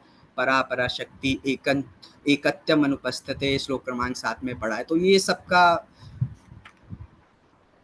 तो पैराग्राफ क्रमांक 1 और 2 इसमें प्रभुपाद जी ने और बताया है कि ये है व्यूह रश्मिन समूह। व्यूह रश्मिन समूह में बताया भगवान से प्रार्थना की आपसे निकलने वाली ब्रह्म ज्योति की तेज किरणों को हटा ले, जिससे शुद्ध भक्त आपके परम कल्याणकारी दिव्य स्वरूप को देख सके। तो इसमें व्यू का मतलब है कि कृपा हटा लें। रश्मिन मतलब किरणें, सूर्य की किरणें, जैसे सूर्य की किरणें रहती है वैसे आपकी किरणों को, दिव्य तेज को हटा लें। और समूह मतलब वापस ले लें। तो इसको एक्सप्लेन किया गया है। तो इसमें कैसे एक्सप्लेन किया गया है, सूर्य और उनकी किरणें गुण की दृष्टि में सेम है, लेकिन अगर किरणें कुछ नहीं है जब तक कि सूर्य ना हो। ऐसे ही प्रभुपाद जी ने अपने लेक्चर में बताया है, उन्होंने सोने के आभूषण और सोने का पहाड़, उसका भी एग्जाम्पल दिया है। जैसे कि सोने का पहाड़ है, लेकिन सोने क्वांटिटी में बहुत कम है, लेकिन क्वालिटी में दोनों सेम ही है। इसी तरह इनको हम करेंगे जीव और भगवान। तो भगवान है, जीव, भगवान के बिना जीव कुछ नहीं है। इसका और एक व्याख्यान किया गया इसमें में, जैसे किरण है, किरणों हमको दिखती है, सूर्य तक भी नहीं पहुंच पाते, और सूर्य के अंदर सूर्य देव है। इसी तरीके से हम देखें तो हम जीव हैं, उसके ऊपर आध्यात्मिक जगत है जो कि एकदम बहुत तेजमान है, और उसके अंदर भगवान है। तो इसमें हम ये भगवान से प्रार्थना कर रहे हैं जीव की आप ये आध्यात्मिक जगत है, इसकी आपकी जो रोशनी है, तेजी है, उसको थोड़े हटा ले ताकि मैं आपके साक्षात्कार दर्शन कर सकूं। इसको हम थोड़ा और विस्तार में समझेंगे आगे। तो इसको ब्रह्म संहिता में भी ब्रह्मा जी ने लिखा है। ब्रह्मा जी ने जब सृष्टि की रचना की थी, उसके बाद जब उन्होंने भगवान की ध्यान किया था, तो भगवान ने उनको सारे वेद वगैरह बताया, और उन्होंने फिर अपने आध्यात्मिक जगत का वो भी दिखाया, कैसे है, कैसा है आध्यात्मिक जगत का, उनको किया। तो इसमें लिखा है, चिंतामणि प्रकम सदा मूस कल्पवृक्ष लक्षावृतु सुरभि अभिपालयतम लक्ष्मी सहस्रम सभ्रम सेव्यमानम गोविंदम आदि पुरुषम तम अहम भजामि। तो इसमें ये बताते हैं कि भगवान ने मेरे को आध्यात्मिक जगत का जो अवलोकन किया, उसमें बहुत सारे कल्प वृक्ष हैं। कल्प वृक्ष में जैसे ही आप जो भी इच्छा करोगे सब मिल जाएगा। मान लो माला की इच्छा की तो इमीडिएटली मिल जाएगा। यहाँ तो माला बना जाएंगे। कितने सुरभि गाय है, जो कि सुरभि गाय हर समय दूध देती रहती है। वो यहाँ पे ऐसा नहीं है। तो वहाँ पे इतने सब, और बहुत सारी लाखों लक्ष्मियाँ हैं, जो लक्ष्मियाँ हैं, गोपियाँ हैं, जो उनकी सेवा प्रेम से सेवित हैं। तो ये सब उसमें बताया गया है। तो सूर्य की किरणें सूर्य से निकलते हैं। अभी इसमें एक और निर्विशेषवादियों का भी बताया गया है कि निर्विशेषवादी क्या है। चकाचौंध भरी ब्रह्म ज्योति से अंधे हो गए, न तो वो भगवान के वास्तविक धाम को समझ सकते हैं, न ही उनके दिव्य रूप को। तो इसमें प्रभुपाद जी ने अपने एक लेक्चर में इसकी संज्ञा एक उल्लू के तरीके से दी गई है कि जैसे उल्लू जो रहते हैं वो अंधकार में, दिन में तो डार्कनेस रहती है, उनको कुछ नहीं, दिन में कुछ नहीं देख पाते हैं, और रात को आंख खोलते हैं तो उनको क्या दिखता है, सब समान दिखता है। तो वो देखते हैं बस ये तो ऐसा ही है, जो है सब कुछ जो मैं देख रहा हूँ बस वही है।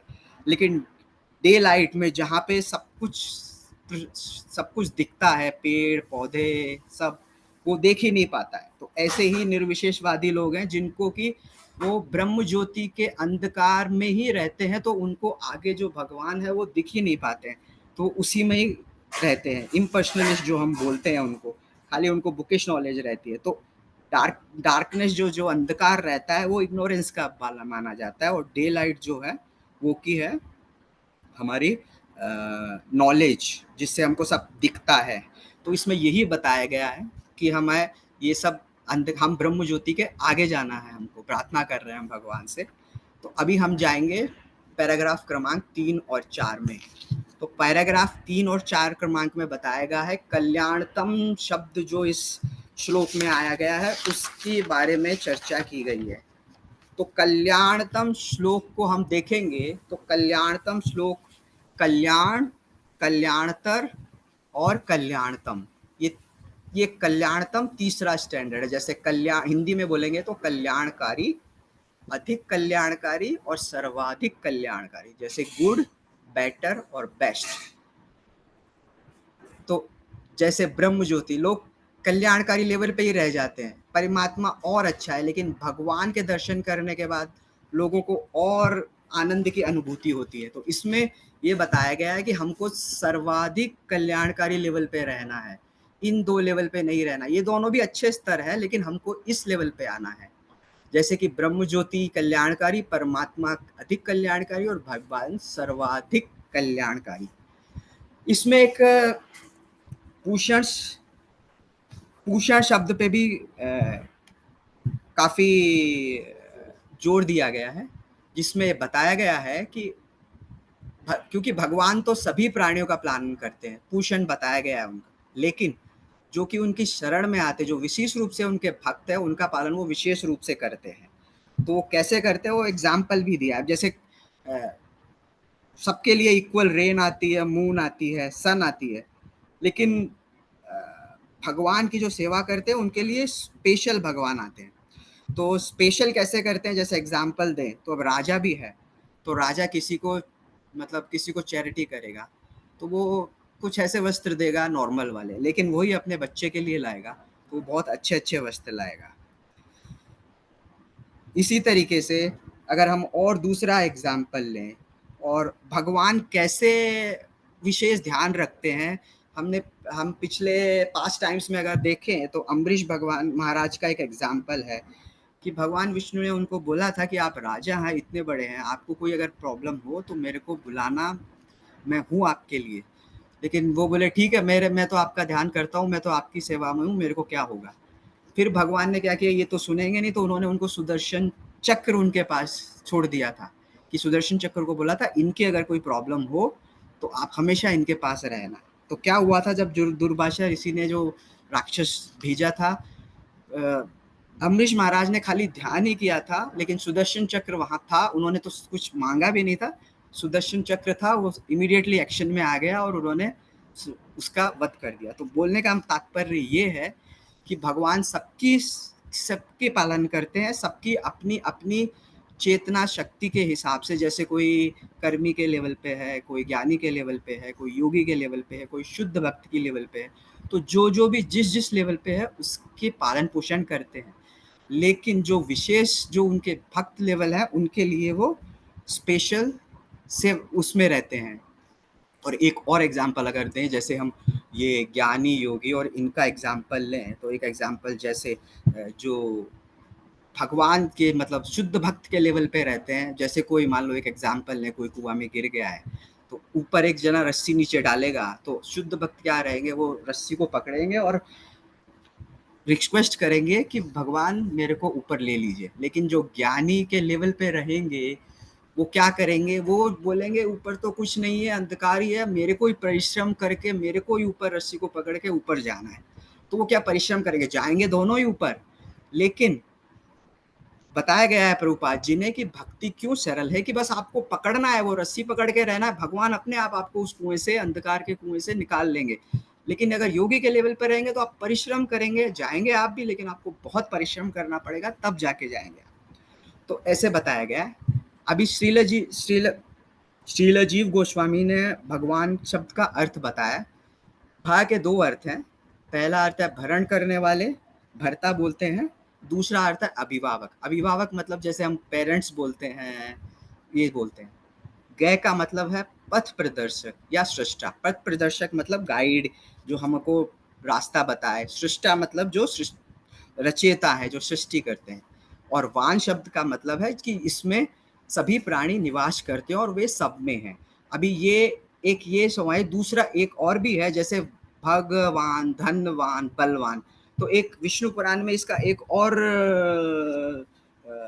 मीनिंग बताया गया है कि भग मतलब 6 जो ऐश्वर्य हैं, वान मतलब उन ऐश्वर्यों के वान, जो सबके ऐश्वर्य के वान है। जैसे 6 ऐश्वर्य बताए गए हैं।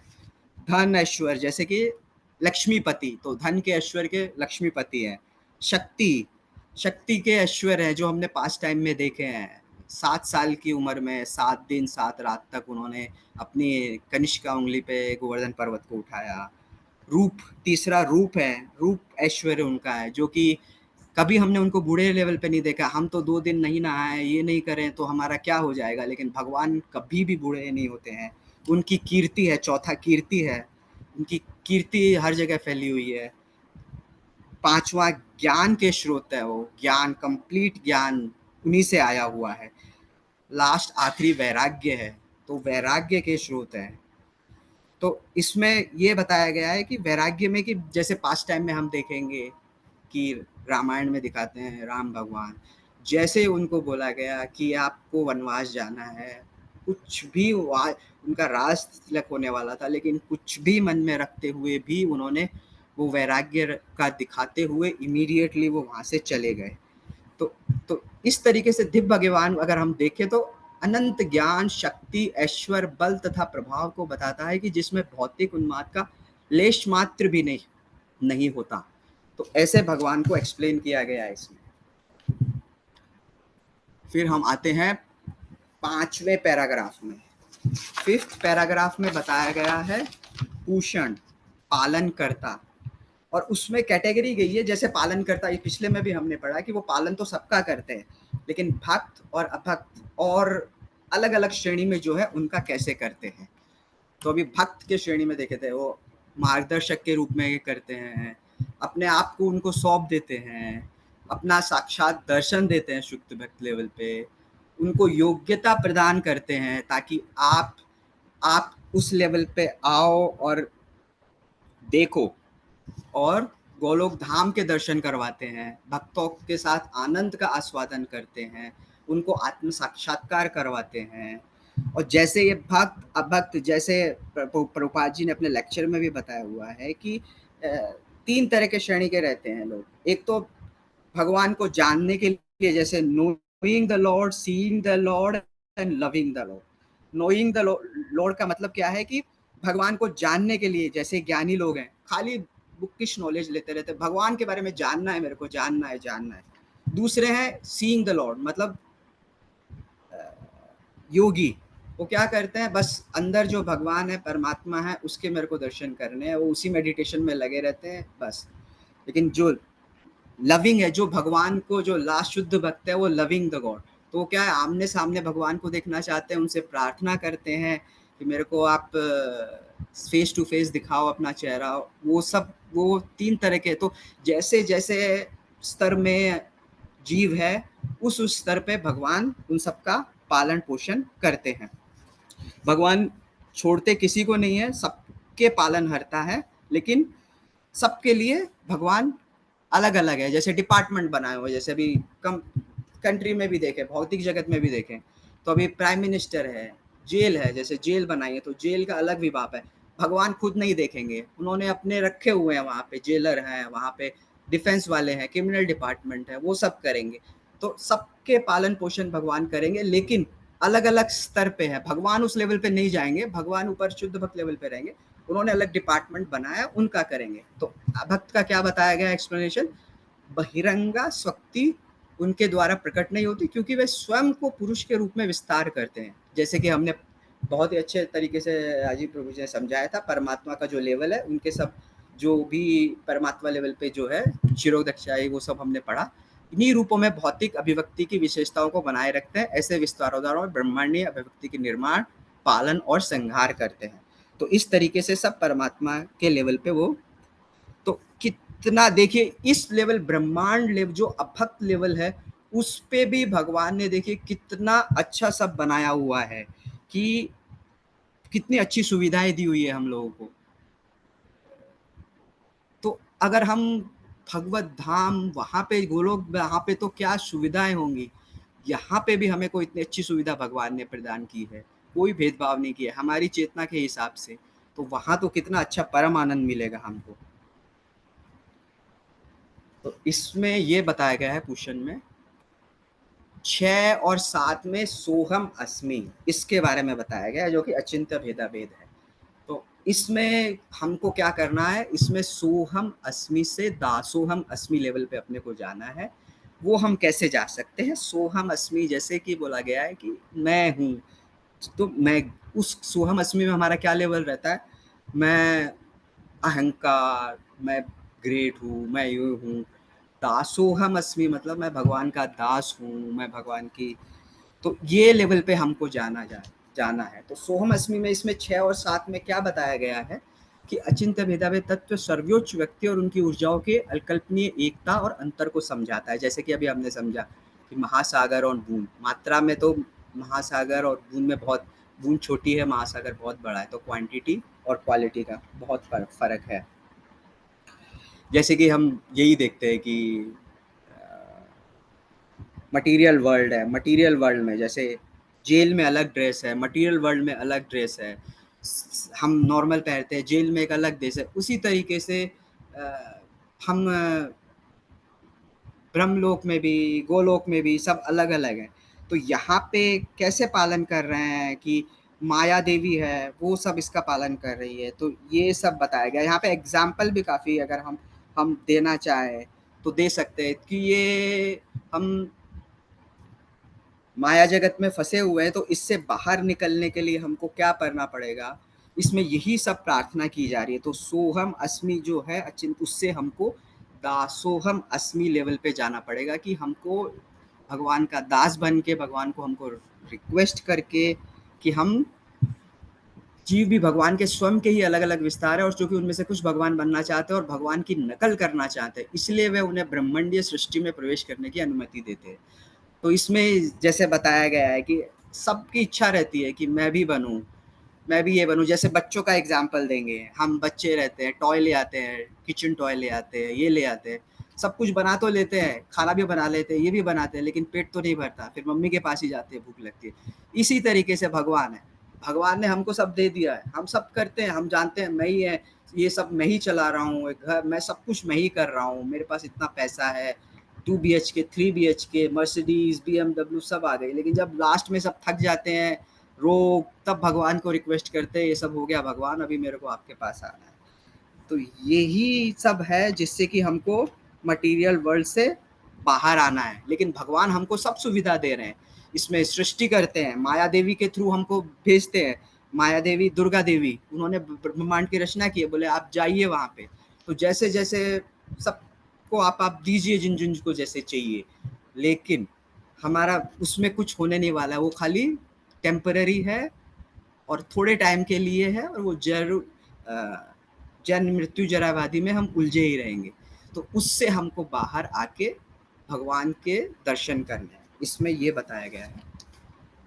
अभी लास्ट पैराग्राफ है, लास्ट पैराग्राफ में क्या बताया गया है कि लास्ट पैराग्राफ में यही प्रेयर की गई है कि क्योंकि ज्ञानी, योगी और शुद्ध भक्त, 3 लेवल में, तीनों तरीके से, जैसे मैंने पहले भी बताया कि कैसे कैसे हम भगवान को प्राप्त कर सकते हैं। और चूंकि भगवान परमात्मा और ब्रह्मा दोनों के ही मूल स्रोत हैं, तो यह जाना जा सकता है कि भगवान निराकार नहीं है। और जब ऐसा वक्त अपने जैसे भक्तों के साथ एकत्र, और ऐसा भी है कि जो शुद्ध भक्त रहते हैं, वो जब किसी दूसरे भक्तों के साथ मिलते हैं और आदान प्रदान होता है उनका, तो वो भक्ति के बारे में ही आदान प्रदान होता है कि भगवत गीता में इस श्लोक में आपने क्या देखा, भागवतम में आपने ये क्या पढ़ा, ऐसा नहीं कि अभी घर में क्या चल रहा है, ये क्या चल रहा है, उन सब का ही लेवल उनका डिस्कशन होता है, न कि भौतिक जगत के बारे में। तो भगवान तो इस तरीके से बताया गया है कि जो भी जो क्या बोलते हैं इसको, परमात्मा और ब्रह्म लेवल पे साक्षात्कार नहीं करते हैं, वो ये सब चीज़ों को समझ नहीं पाते हैं और विशेष कृपा से अंधकार से दूर नहीं हो पाते। तो जैसा हम पढ़ते हैं, जो लोग शुद्ध भक्तों के समान पूर्ण नहीं है, अर्थात जिन्होंने भगवान के केवल ब्रह्म या परमात्मा गुणों को ही अनुभव किया है, वे पूर्ण भक्तों के कार्यों की सराहना नहीं कर सकते, क्योंकि वे कामोवश अपनी शक्ति पर ही निर्भर रहते हैं। तो उनको समझ में ही नहीं आता है कि उसमें क्या स्वाद है आगे। जैसा कि कठोपनिषद में भी कहा गया है कि भगवान को केवल वही जान सकते हैं जिन पर वे कृपा करते हैं, अन्य कोई नहीं। ऐसी विशेष कृपा केवल उनके शुद्ध भक्तों पर ही होती है। इस प्रकार श्री रविशंकर भगवान की उस कृपा की ओर संकेत करते हैं जो ब्रह्म ज्योति के दायरे से परे है। तो कहने का तात्पर्य इसमें यही है कि ये सारे श्लोक में यही बताया गया है, भगवान के गुण बताए गए हैं, सब आपके स्तर बताए गए हैं, और ये भी बताया गया है। तो ये जो हमारे जो भक्तगण है वो यही प्रार्थना कर रहे हैं कि आप इतने सब तेज से हैं, ऐश्वर्य से हैं, मेरे को इस आपके तेज को, ब्रह्म ज्योति को हटा के मेरे को आपके दर्शन करने की अनुमति दीजिए, ताकि मैं आपकी सेवा कर सकूं और मैं आपके सेवक बन सकूं, आपके शरणागत हो सकूं। तो इसका सरल तरीका क्या है, ये कैसे कर सकते हैं हम? तो इसका सबसे सरल तरीका है हरे कृष्णा कृष्णा कृष्णा हरे हरे, हरे राम राम राम हरे हरे। तो इस श्लोक में ये भी है कि हमको भगवान के साथ की प्रेयर भी हमको करने का मौका मिलता है। और प्रभुपाद जी ने एक बार बताया भी है कि इसमें प्रेयर और फुलफिलमेंट ऑफ प्रेयर दोनों का ही अनुभूति होता है। प्रेयर तो ये कि हम भगवान से रिक्वेस्ट कर रहे हैं कि हे कृष्णा, हे राधा, हे राम, अपनी शरण में मेरे को लीजिए। दूसरी फुलफिलमेंट ऑफ प्रेयर ये बताया कि प्रभुपाद जी ने बताया अपने लेक्चर में कि जब हम ये श्लोक का उच्चारण करते हैं तो हमारे टंग पे भगवान भी डांस करते हैं, तो हमें फुलफिलमेंट ऑफ एंजॉयमेंट भी होता है इससे। तो हमको ऐसे प्रभुपाद ने एक स्टोरी भी बताई थी कि एक लेडी, जब वो लेक्चर दे रहे थे, तो एक लेडी ने यूएस में, तो एक लेडी ने उनको बोला, प्रभुपाद जी, मैं जब ये हरे कृष्ण मंत्र करती हूँ ना, तो मेरे को एक वाइट कलर की ज्योति दिखती है। तो प्रभुपाद जी ने बोला कि डोंट वरी, ये मंत्र का जाप करते रहो, ये वाइट ज्योति चली जाएगी। तो कहने का तात्पर्य ये है कि ये वाइट ज्योति, ये ब्रह्म ज्योति, ये सब थोड़ा नीचे का लेवल है। ऊपर का लेवल, उसके ऊपर भी भगवान के साक्षात्कार दर्शन करने का है। तो इसमें यही प्रार्थना की गई है 15 और 16 में कि भगवान आप अपने तेज में ब्रह्म ज्योति को हटाइए ताकि हम आपकी दर्शन कर सके और आपकी शरणागत और सेवा में आ सके। हरे कृष्णा प्रभु जी। कुछ भी त्रुटि हो तो माफ कीजिएगा, कुछ अगर गलत बोला गया होगा तो मेरा है प्रभु जी। हरे वो हम दोनों प्रभु जी जो है जिन्होंने अच्छा प्रेजेंटेशन किया, बहुत मेहनत किया है हमारा भास्कर ने। पहला प्रेजेंटेशन और अभी कुणाल प्रभु का और इनका, हम दोनों भक्तों के लिए एक बार हरे कृष्णा मंत्र बोलो। हरे कृष्णा कृष्ण कृष्णा कृष्णा हरे हरे, हरे राम राम हरे हरे। तो 14 श्लोका में ये बताया था कि हमें भगवान के बारे में, उनका रूप, सौंदर्य, गुण, सब कुछ जानना चाहिए। इसलिए 15 to 18 में भक्त प्रार्थना कर रहा है। तो 15 में क्या बताया कि हिरण्मय पात्र ने कि आपका प्रकाश निकालिए ताकि मुझे आपका चेहरे का, जो आपका कल्याणकारी है, तेजो यत्ते रूपम कल्याणतमम ते पश्याम यो सावसो पुरुषस्व सास, कि भगवान का रूप कैसा है, कल्याणकारी। जैसे भगवान के रूप का दर्शन होता है तो जीवात्मा सब कुछ भूल जाता है, भौतिक ताप भूल जाता है। इसलिए भगवान की रूप माधुरी विशेष जो भगवान कृष्ण में होती है, रूप माधुरी, गुण माधुरी, लीला माधुरी, भक्त माधुरी, है ना, दीनु माधुरी। तो ये भगवान की रूप का मतलब, भगवान का रूप मतलब कभी भी भगवान अकेले नहीं हो, उनके साथ राधा, भक्त, गाय, सब कुछ हो। भगवान के रूप मतलब सब कुछ उनके साथ रहेंगे, ऐसा नहीं कि अकेले। जब श्रीधर ने भगवान का दर्शन किया तो श्रीधर को क्या दिखा, कृष्ण, बलराम, गोपी, वृंदावन, गोपाल, और वो खुद भी दिखा है ना, अकेले कभी दिखा नहीं। हमारे आचार्य बोलते हैं भगवान अकेले आएंगे तो हम जाएंगे भी नहीं। तो यहाँ पे भगवान का रूप मतलब उसमें राधा भी है, और वो सबके लिए क्या है, कल्याणकारी। तो एक भक्त प्रार्थना कर रहा है, हाँ? भगवान को बार बार पूषण मतलब पोषण करता, दोनों श्लोकों में पूषण शब्द आया है। हाँ, और सूर्य के समान तेजस्वी है। जैसे सूर्य को देखना है तो पहले आपको उसके तेज के अंदर जाके देखना पड़ेगा, फिर और सूर्य लोक में जाने के बाद भगवान सूर्य वहां बैठे। तो इसी तरह से भगवान कृष्ण को जानना है तो जो भी चकाचौंध भौतिक जगत है उसके परे जाने की आपकी इच्छा होनी चाहिए। अगर आप चकाचौंध भौतिक जगत में व्यस्त हो जाएंगे तो आप भगवान की जो मधुर लीला वृंदावन में वहां तक जा नहीं पाएंगे। वृंदावन कृष्ण की प्राप्ति करनी है तो आपको चकाचौंध भौतिक जगत से परे जाना ही पड़ेगा।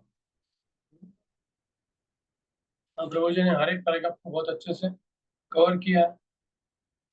इसमें एक भगवान शब्द की व्याख्या जी गोस्वामी करते हैं। भग मतलब, वान मतलब भगवान सब में विस्तारित, और भ में प्रभुपाद जी बोलते भ मतलब क्या, गाइडेंस करता है, जो लीडर है, गाइड है, गार्डियन है, भग। वान मतलब हर लिविंग एंटिटी उनके अंदर, तो जिसके अंदर सभी ऐश्वर्य है, ऐश्वर्य से समग्र से विदेश भगम तीन बड़ा, ये भगवान शब्द का अर्थ है, सब कुछ उसके अंदर। अभी कोई बोलेगा भगवान अपने धाम में भी है, और हमें कैसे पादम एकम न गच्छन्ति, भगवान वृंदावन छोड़ के भी जाते नहीं। लेकिन जैसे सूर्य अपनी जगह पे बैठ के भी सबको प्रकाश दे रहा है, उसी तरह से भगवान अपने गोलोक धाम में बैठ के सभी भौतिक जगत को मेंटेन करते हैं। कैसे करते हैं, अपनी शक्तियों के द्वारा, जो उनकी शक्ति है, जो उनके तीन विष्णु रूप है, पुरुष अवतार है, उनके द्वारा भगवान सबको मेंटेन। तो हमारा फिलोसॉफी है शक्ति परिणाम, मायावादी फिलोसॉफी क्या है, प्रतिबिंबवाद। इसका अर्थ क्या, छाया प्रतिबिंबवाद मतलब क्या, अविवर्तवाद, कि अगर भगवान का ही विकार हो कि भगवान इस भौतिक जगत में आते और इन्हें भगवान नष्ट हो जाए। लेकिन हम कैसे उसका उत्तर देते हैं कि भगवान अपने धाम में रह के उनकी शक्ति द्वारा हमें मेंटेन करो। ये भौतिक जगत उनकी शक्ति का परिणाम है। भगवान खुद, जैसे मायावादी बोलेंगे जैसे दूध का दही बन गया तो वो दूध तो खत्म हो गया, लेकिन वैसा नहीं है। ये कैसा है, ये अनलिमिटेड दूध है, कितना भी दही निकला तो भी दूध रहेगा ही रहेगा। जैसे ओम पूर्णमदम पूर्णमिदम पूर्णात पूर्णमुदच्यते, पूर्ण से कुछ भी आया तो भी पूर्ण आज इट इज एनफ। ये अचिंत्य वेदावेद तत्व क्या है, अचिंत्य वेद, क्योंकि जैसे सूर्य है, सूर्य से कितना में प्रकाश है, तो सूर्य का तो प्रकाश नष्ट होने वाला नहीं है ना। और उसी जगह पे अगर एक साधारण सूर्य के साथ ऐसा होता तो भगवान के साथ क्यों नहीं होता? ये तो सोचने की बात है, ठीक है। तो और इसमें बहुत इंपॉर्टेंट चीज बोली कि भगवान अपने भक्तों के ऊपर विशेष कृपा करते, और इसमें चतुश्लोकी भगवत गीता है। पहले तो हमें भगवान के बारे में कथा करते, मच्चित्ता मद्गत प्राणा बोधयंता कथयंत च माम नित्यम तुष्यन्ति कर्म। तो ऐसा करने से भगवान क्या करेंगे, तेषाम सतत युक्ता नाम भजताम प्रतिपूर्ण। 3 बार ये श्लोक है। और एक 9 चैप्टर में अनन्य चिंतयन्तु माम ये जना परिपासा, कि अगर आपके अंदर कुछ कमी है तो भगवान उसको देंगे, और कुछ है तो उसको प्रोटेक्ट। और अगर प्रभुपाद जी वापस लिखते हैं कि अगर भक्त को फिलॉसफी पता है लेकिन वो कर नहीं पा रहा है, कुछ अंधकार के कारण वो आगे नहीं जा पा रहा है, तो भगवान क्या करते हैं, स्वयं जाते हैं। तेषान एवानुकंपार्थम अहम अज्ञान जंतम नाशयामि आत्मभावस्व ज्ञान दीपेन भासते, खुद जाके ज्ञान से उसको प्रज्वलित कर। तो एक व्यक्ति ने बोला भगवान तो पार्शियल है। नहीं, भगवान भक्तों की प्रति पार्शियल, लेकिन भक्त बनने का अधिकार सबको दिया है। ऐसा नहीं कि कोई भक्त नहीं बन सकता, कोई भी भक्त बन, इसलिए वो इम्पार्शियल है। इसलिए वो क्या है, इम्पार्शियल। लेकिन भक्तों के ऊपर विशेष कृपा करते, जो ये योगी ज्ञानी के ऊपर इतनी विशेष कृपा नहीं करेंगे जितनी अपनी भक्तों के ऊपर कृपा करते हैं। जो लास्ट पैराग्राफ में प्रभुपाद जी ने बताया कि और इसलिए भक्त भगवान को प्रार्थना कर रहे हैं कि आप कृपा कीजिए मुझे पर, क्या कीजिए, आपका चेहरा दिखाए मतलब कृपा कीजिए, क्योंकि चेहरे के साथ उनके गुण भी आ रहे हैं, उनकी दया भी आ रहे हैं, उनके भक्त भी आ रहे हैं। तो भगवान को बार बार भगवान को ऐसे प्राप्त कभी नहीं किया जा सकता, कितना भी आप चैंटिंग करो, जप करो, तप करो, केवल जब भगवान की कृपा होती है। इसलिए हम जितना भी जप तप कर रहे हैं वो इसलिए था कि भगवान की कृपा को हम रिक्वेस्ट करें बार बार।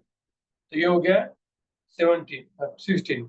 अभी 17 और 18 में क्या बताया कि भगवान का स्मरण मुझे होना चाहिए अंत काल में, ऐसे उन्होंने बताया। और लास्ट श्लोका में तो भगवान की शरणागति ले, अभी जो होगा सो देखा जाएगा। भगवान आप मुझे पनिशमेंट कीजिए, आप जो गलत किया पनिशमेंट कीजिए, बुद्धि दीजिए, और मुझे लेकिन आपके पास जाना है। तो अगले 2 श्लोक का प्रेजेंटेशन हम कर लेंगे। किसी का कोई क्वेश्चन आया है, किसी को कुछ ऐड करना है, कमेंट है, कुछ है, बहुत अच्छा प्रेजेंटेशन हुआ है। समझ रहे हैं आप लोगों को थोड़ा हैवी है, दोपहर में प्रसाद के बाद नींद भी आ सकता है, लेकिन फिर भी आप लोग सुन रहे हो। जितना स्टोरी फॉर्मेट में बताएंगे उतना अच्छा होता है। फिलोसॉफी कोई पचा नहीं सकता, इसलिए व्यास जी ने श्रीमद् भागवत की रचना की स्टोरी और वेदांत फिलोसॉफी को सिंप्लीफाई कैसे किया, स्टोरी फॉर्मेट, महाभारत, रामायण, श्रीमद् भागवत। कुछ कमेंट था, किसी का क्वेश्चन है? भले गोपाल ब्रो, आपको कुछ पूछना था क्या? नहीं, हाँ, अनम्यूट नहीं कर सकते क्या? सॉरी, मैंने सबको म्यूट करके रखा। ओके, अनम्यूट कर देता हूँ, आप सब अनम्यूट कर सकते, कोई भी, ठीक है। जय यशोदा देवी जैसे, आपका हाथ ऊपर है, पूछिए। हाथ ऊपर क्या है? जय यशोदा देवी दस कौन है? हरे कृष्णा हाथों प्रभु पर, जी। हाँ हरे पूछिए। कृष्णा प्रभु जी, अभी इन्होंने लेक्चर में बोला था कि जो सुदर्शन चक्र छोड़ा था उन्होंने अम्बरीश महाराज जी के ऊपर, तो मेरे ऐसे समझ में आया कि उन्होंने कहा कि उनका वध कर दिया नहीं नहीं, दुर्वासा वध तो किया नहीं। वध राक्षस नहीं किया है। राक्षस का हाँ, वो कृत्य का वध किया, कृत्य का वध किया था। ओके ओके दुर्वास मुनि को नहीं। दुर्वासा ऋषि ने जो कृत्य भेजा था उसका वध किया था। Okay okay, thank you. Hare Krishna. और कोई डाउट किसी का? हाँ, ये तो मैंने हरे कृष्णा मंगल। प्रभु जी।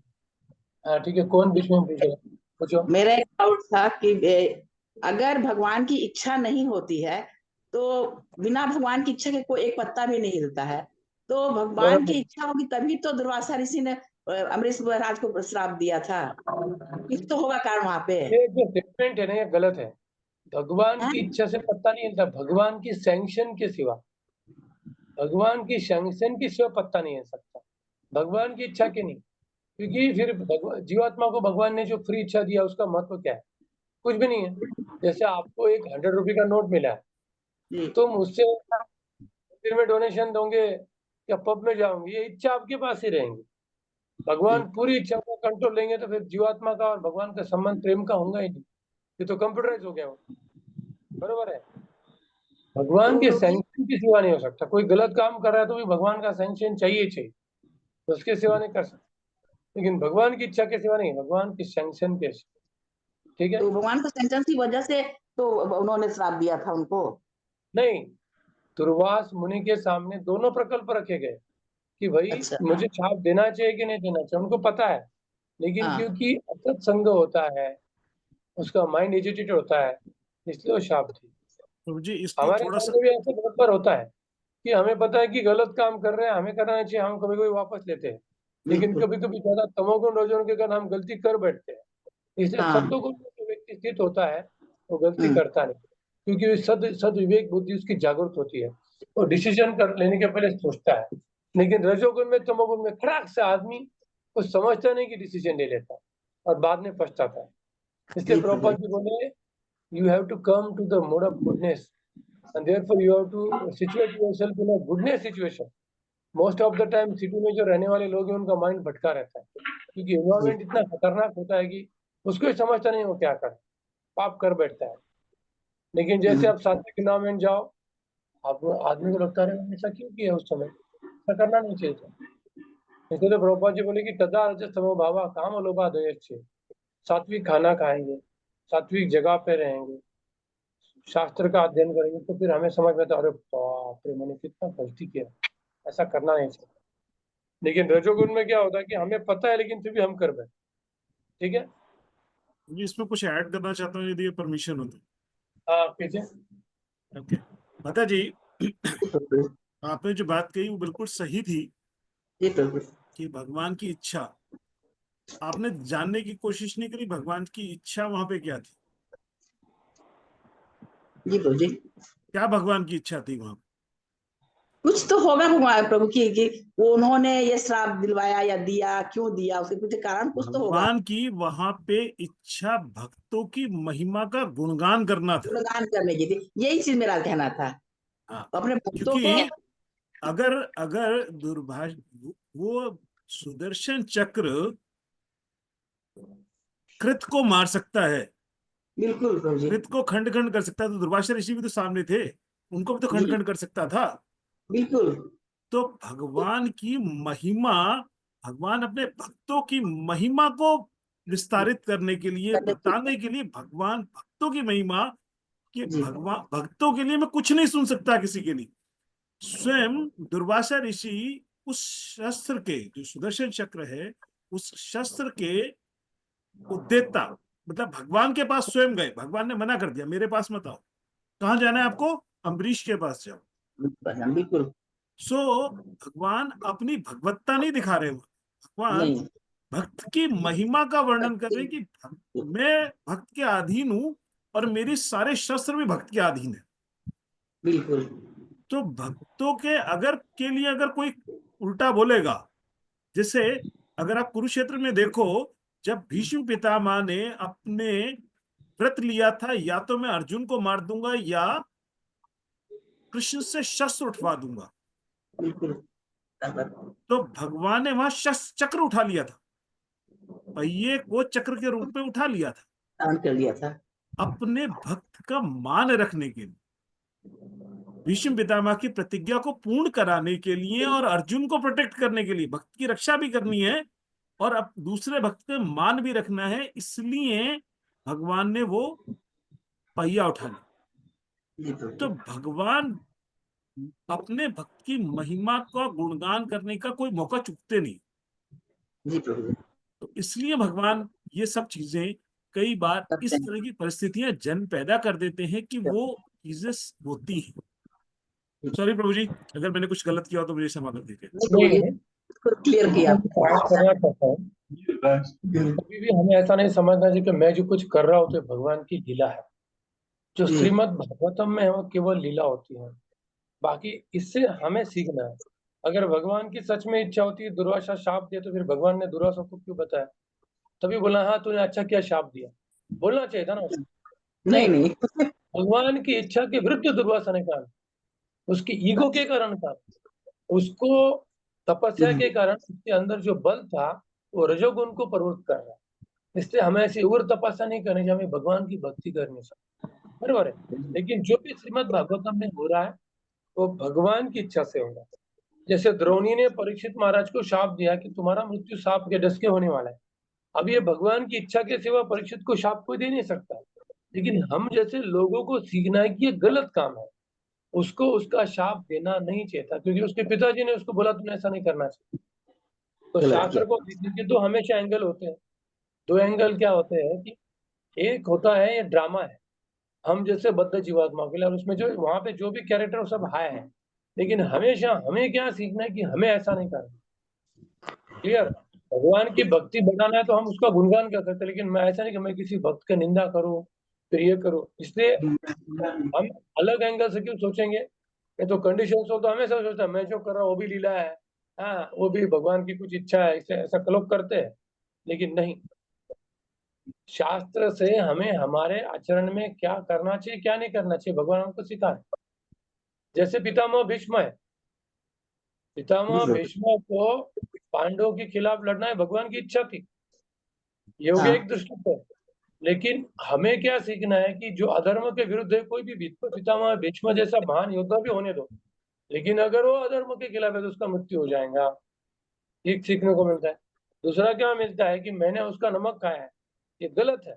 पितामह भीष्म को जो धृतराष्ट्र को रोकना चाहिए था, उनमें ताकत थी, उन्होंने क्या प्रतिज्ञा ली थी कि मुझे इसके सिंहासन को रोकना है, किसी अयोग्य व्यक्ति को बैठने नहीं देना चाहिए। गलत किया उन्होंने, उनको ऐसी प्रतिज्ञा करनी नहीं चाहिए थी। कोई भी प्रतिज्ञा अगर आपके कर्तव्य के बीच में आए तो उसको फेंकना चाहिए। सर्वधर्मान परित्यज्य मामेकं शरणं व्रज। आपके खुद के मान सम्मान, पितामह भीष्म खुद का मान सम्मान चाहिए कि मैंने प्रतिज्ञा ली है, खत्म। लेकिन भक्त हमेशा क्या सोचता है, इससे तो युधिष्ठिर महाराज जब झूठ बोलने के लिए थोड़ी देर के लिए वेट किया तो उनका रथ नीचे ऊपर से नीचे आ गया, लेकिन भीम ने झूठ बोल दिया, सीधा झूठ बोल दिया। क्योंकि भगवान के लिए हर चीज का त्याग करने के लिए रेडी होना चाहिए आप। इसको बोला जाता है सर्वधर्मान परित्यज्य। तो हमें सीखना क्या है कि हमको क्या नहीं करना है। हमें दुर्वासा जैसा वैष्णव अपराध नहीं करना, बिल्कुल नहीं करना। क्लियर? भागवतम में भगवान के भक्तों की महिमा बताने के लिए दिया है, लेकिन हमारे लिए क्या संदेश है कि हमको वैष्णव अपराध करना नहीं। क्लियर? अलग मीनिंग, हाँ आचार्य तो बहुत बताएंगे आप, हर एक इसका अलग मीनिंग रहेगा, आपको तो वो सुनते सुनते चक्कर में हो जाएंगे ऐसा है क्या। लेकिन क्लियर कट जानना है कि बद्ध जीवात्मा के लिए क्या सीख है और उसका इटर्नल मीनिंग क्या है। जैसे ब्रह्म वैवर्त लीला क्या है, ब्रह्म वैवर्त लीला में ब्रह्मा जी का दोष नहीं, क्योंकि भगवान की इच्छा थी। वो भगवान ब्रह्मा जी भगवान के आंतरिक शक्ति के अंदर आए, बाह्य माया शक्ति के अंदर नहीं है। शिव जी भी भगवान की आंतरिक शक्ति के अंदर आके मोहिनी के चक्कर में आ गए, वो भगवान के आंतरिक। लेकिन एक्सटर्नल सीख क्या है कि कोई भी व्यक्ति एक्सेप्ट नारायण काम वासना से फ्री नहीं हो सकता, समझ रहे? तो ये ऐसी चीज है। ठीक है माता जी, क्लियर हो गया? जी प्रभु जी, हरे कृष्णा प्रभु जी। प्रयास नहीं करना है, उधर लिखा है ना। तो कल हम मिलेंगे वापस। और किसी का, हाँ प्रभु जी का प्रश्न था ना, आ गया। रूप मंगल प्रभु किसने थे, कुछ बोल रहे थे ना। नित्य मंगल पूछिए प्रभु जी। पहले दोनों भक्तों को बहुत बहुत धन्यवाद, बहुत अच्छे से एक्सप्लेनेशन हुआ आज। प्रभु जी मेरा प्रश्न थोड़ा हटके है बट रिलेवेंट भी है। हाँ पूछो ना। इस श्लोक में दोनों श्लोक में बहुत क्लियर है कि भगवान का स्वरूप क्या है, तीनों है, ब्रह्मा है, परमात्मा है और भगवान भी है। लेकिन जो हम देखते हैं दूसरा संस्था जो ब्रह्म कुमारी है, दूसरा जो सिर्फ भगवान के ब्रह्म ज्योति तक ही बात करते हैं। तो क्या इन लोग ये शास्त्र नहीं पढ़ते क्या? क्योंकि वेद पुराण शास्त्र सबके लिए अवेलेबल है, राइट? तो क्या ये शास्त्र में एकदम क्लियर है फिर भी नहीं समझते? मतलब ये इसका रीजन क्या हो सकता है प्रभु? माया अपर्थ ज्ञान आसुरम भवमाश्रुता। रावण को सभी शास्त्र पता थे, लेकिन काम वासना तथा रजस्तम उसको सीधा छोड़ना नहीं, उसके शास्त्र को भी संचित करेंगे। और रही ब्रह्म कुमारी की बात, तो उनको तो शास्त्र कुछ नॉलेज ही नहीं है। उनका तो टोटल बेकार काम है, कोई भी शास्त्र पे आधारित हो, कोई भी नहीं, ना इधर इम्पर्सनल। वो तो उनका एक माता जी को ही ब्रह्म मानते हैं, उसके अंदर भगवान आया, क्या क्या फिलोसफी बोलते हैं, कलयुग खत्म होने वाला है, कल्कि का अवतार आया है, और उनकी भगवत गीता की टीका मतलब कृष्ण भगवान को गालियां दी उन्होंने और कुछ नहीं किया। वो तो वैदिक धर्म का नाश कर रहे हैं, योग ब्रह्मचारी बना कुछ भी गड़बड़, मतलब जो सनातन धर्म को टोटल नाश करने वाले लोग हैं, सबसे डेंजर है, पता है। स्त्रियों को वन समय देंगे, उनको पति से मामले के हाथ से कुछ नहीं करना, कुछ भी शिक्षा दे रहे, बाप रे बाप, सबसे खतरनाक लोग है ये। बाकी तो भी ठीक है, बाकी लोग तो भी सपोज इम्पर्सनल बोल रहे वो तो ठीक है, लेकिन ये जो बोल रहे ये तो किसी धर्म का भी नहीं ना, कुछ नहीं है, बहुत डेंजर फिलोसफी, बहुत डेंजर। नायगर के निरवेशवादी भी है, कुछ भी नहीं है, समझ गया। तो इससे तो हमेशा दूर रहना आपको, ये पूरे सनातन धर्म के नाश करने के लिए बैठे, समझ आया। ठीक है प्रभु जी, एटलीस्ट कोई देवता की उपासना कर रहा है वो तो थोड़ा परवड़ता है, लेकिन ये किसी को भी नहीं मानता, उनके बाबा को ही मानते, खत्म। कोई शास्त्र का कुछ प्रूफ नहीं उसके पास, देवता का वर्षिप कर रहे तो भी शास्त्र का प्रूफ है, लेकिन वो कुछ भी नहीं कर रहे। मैंने उनको पूरा स्टडी किया, ठीक है। हरे कृष्ण। हरे कृष्णा कृष्ण कृष्ण हरे हरे राम राम राम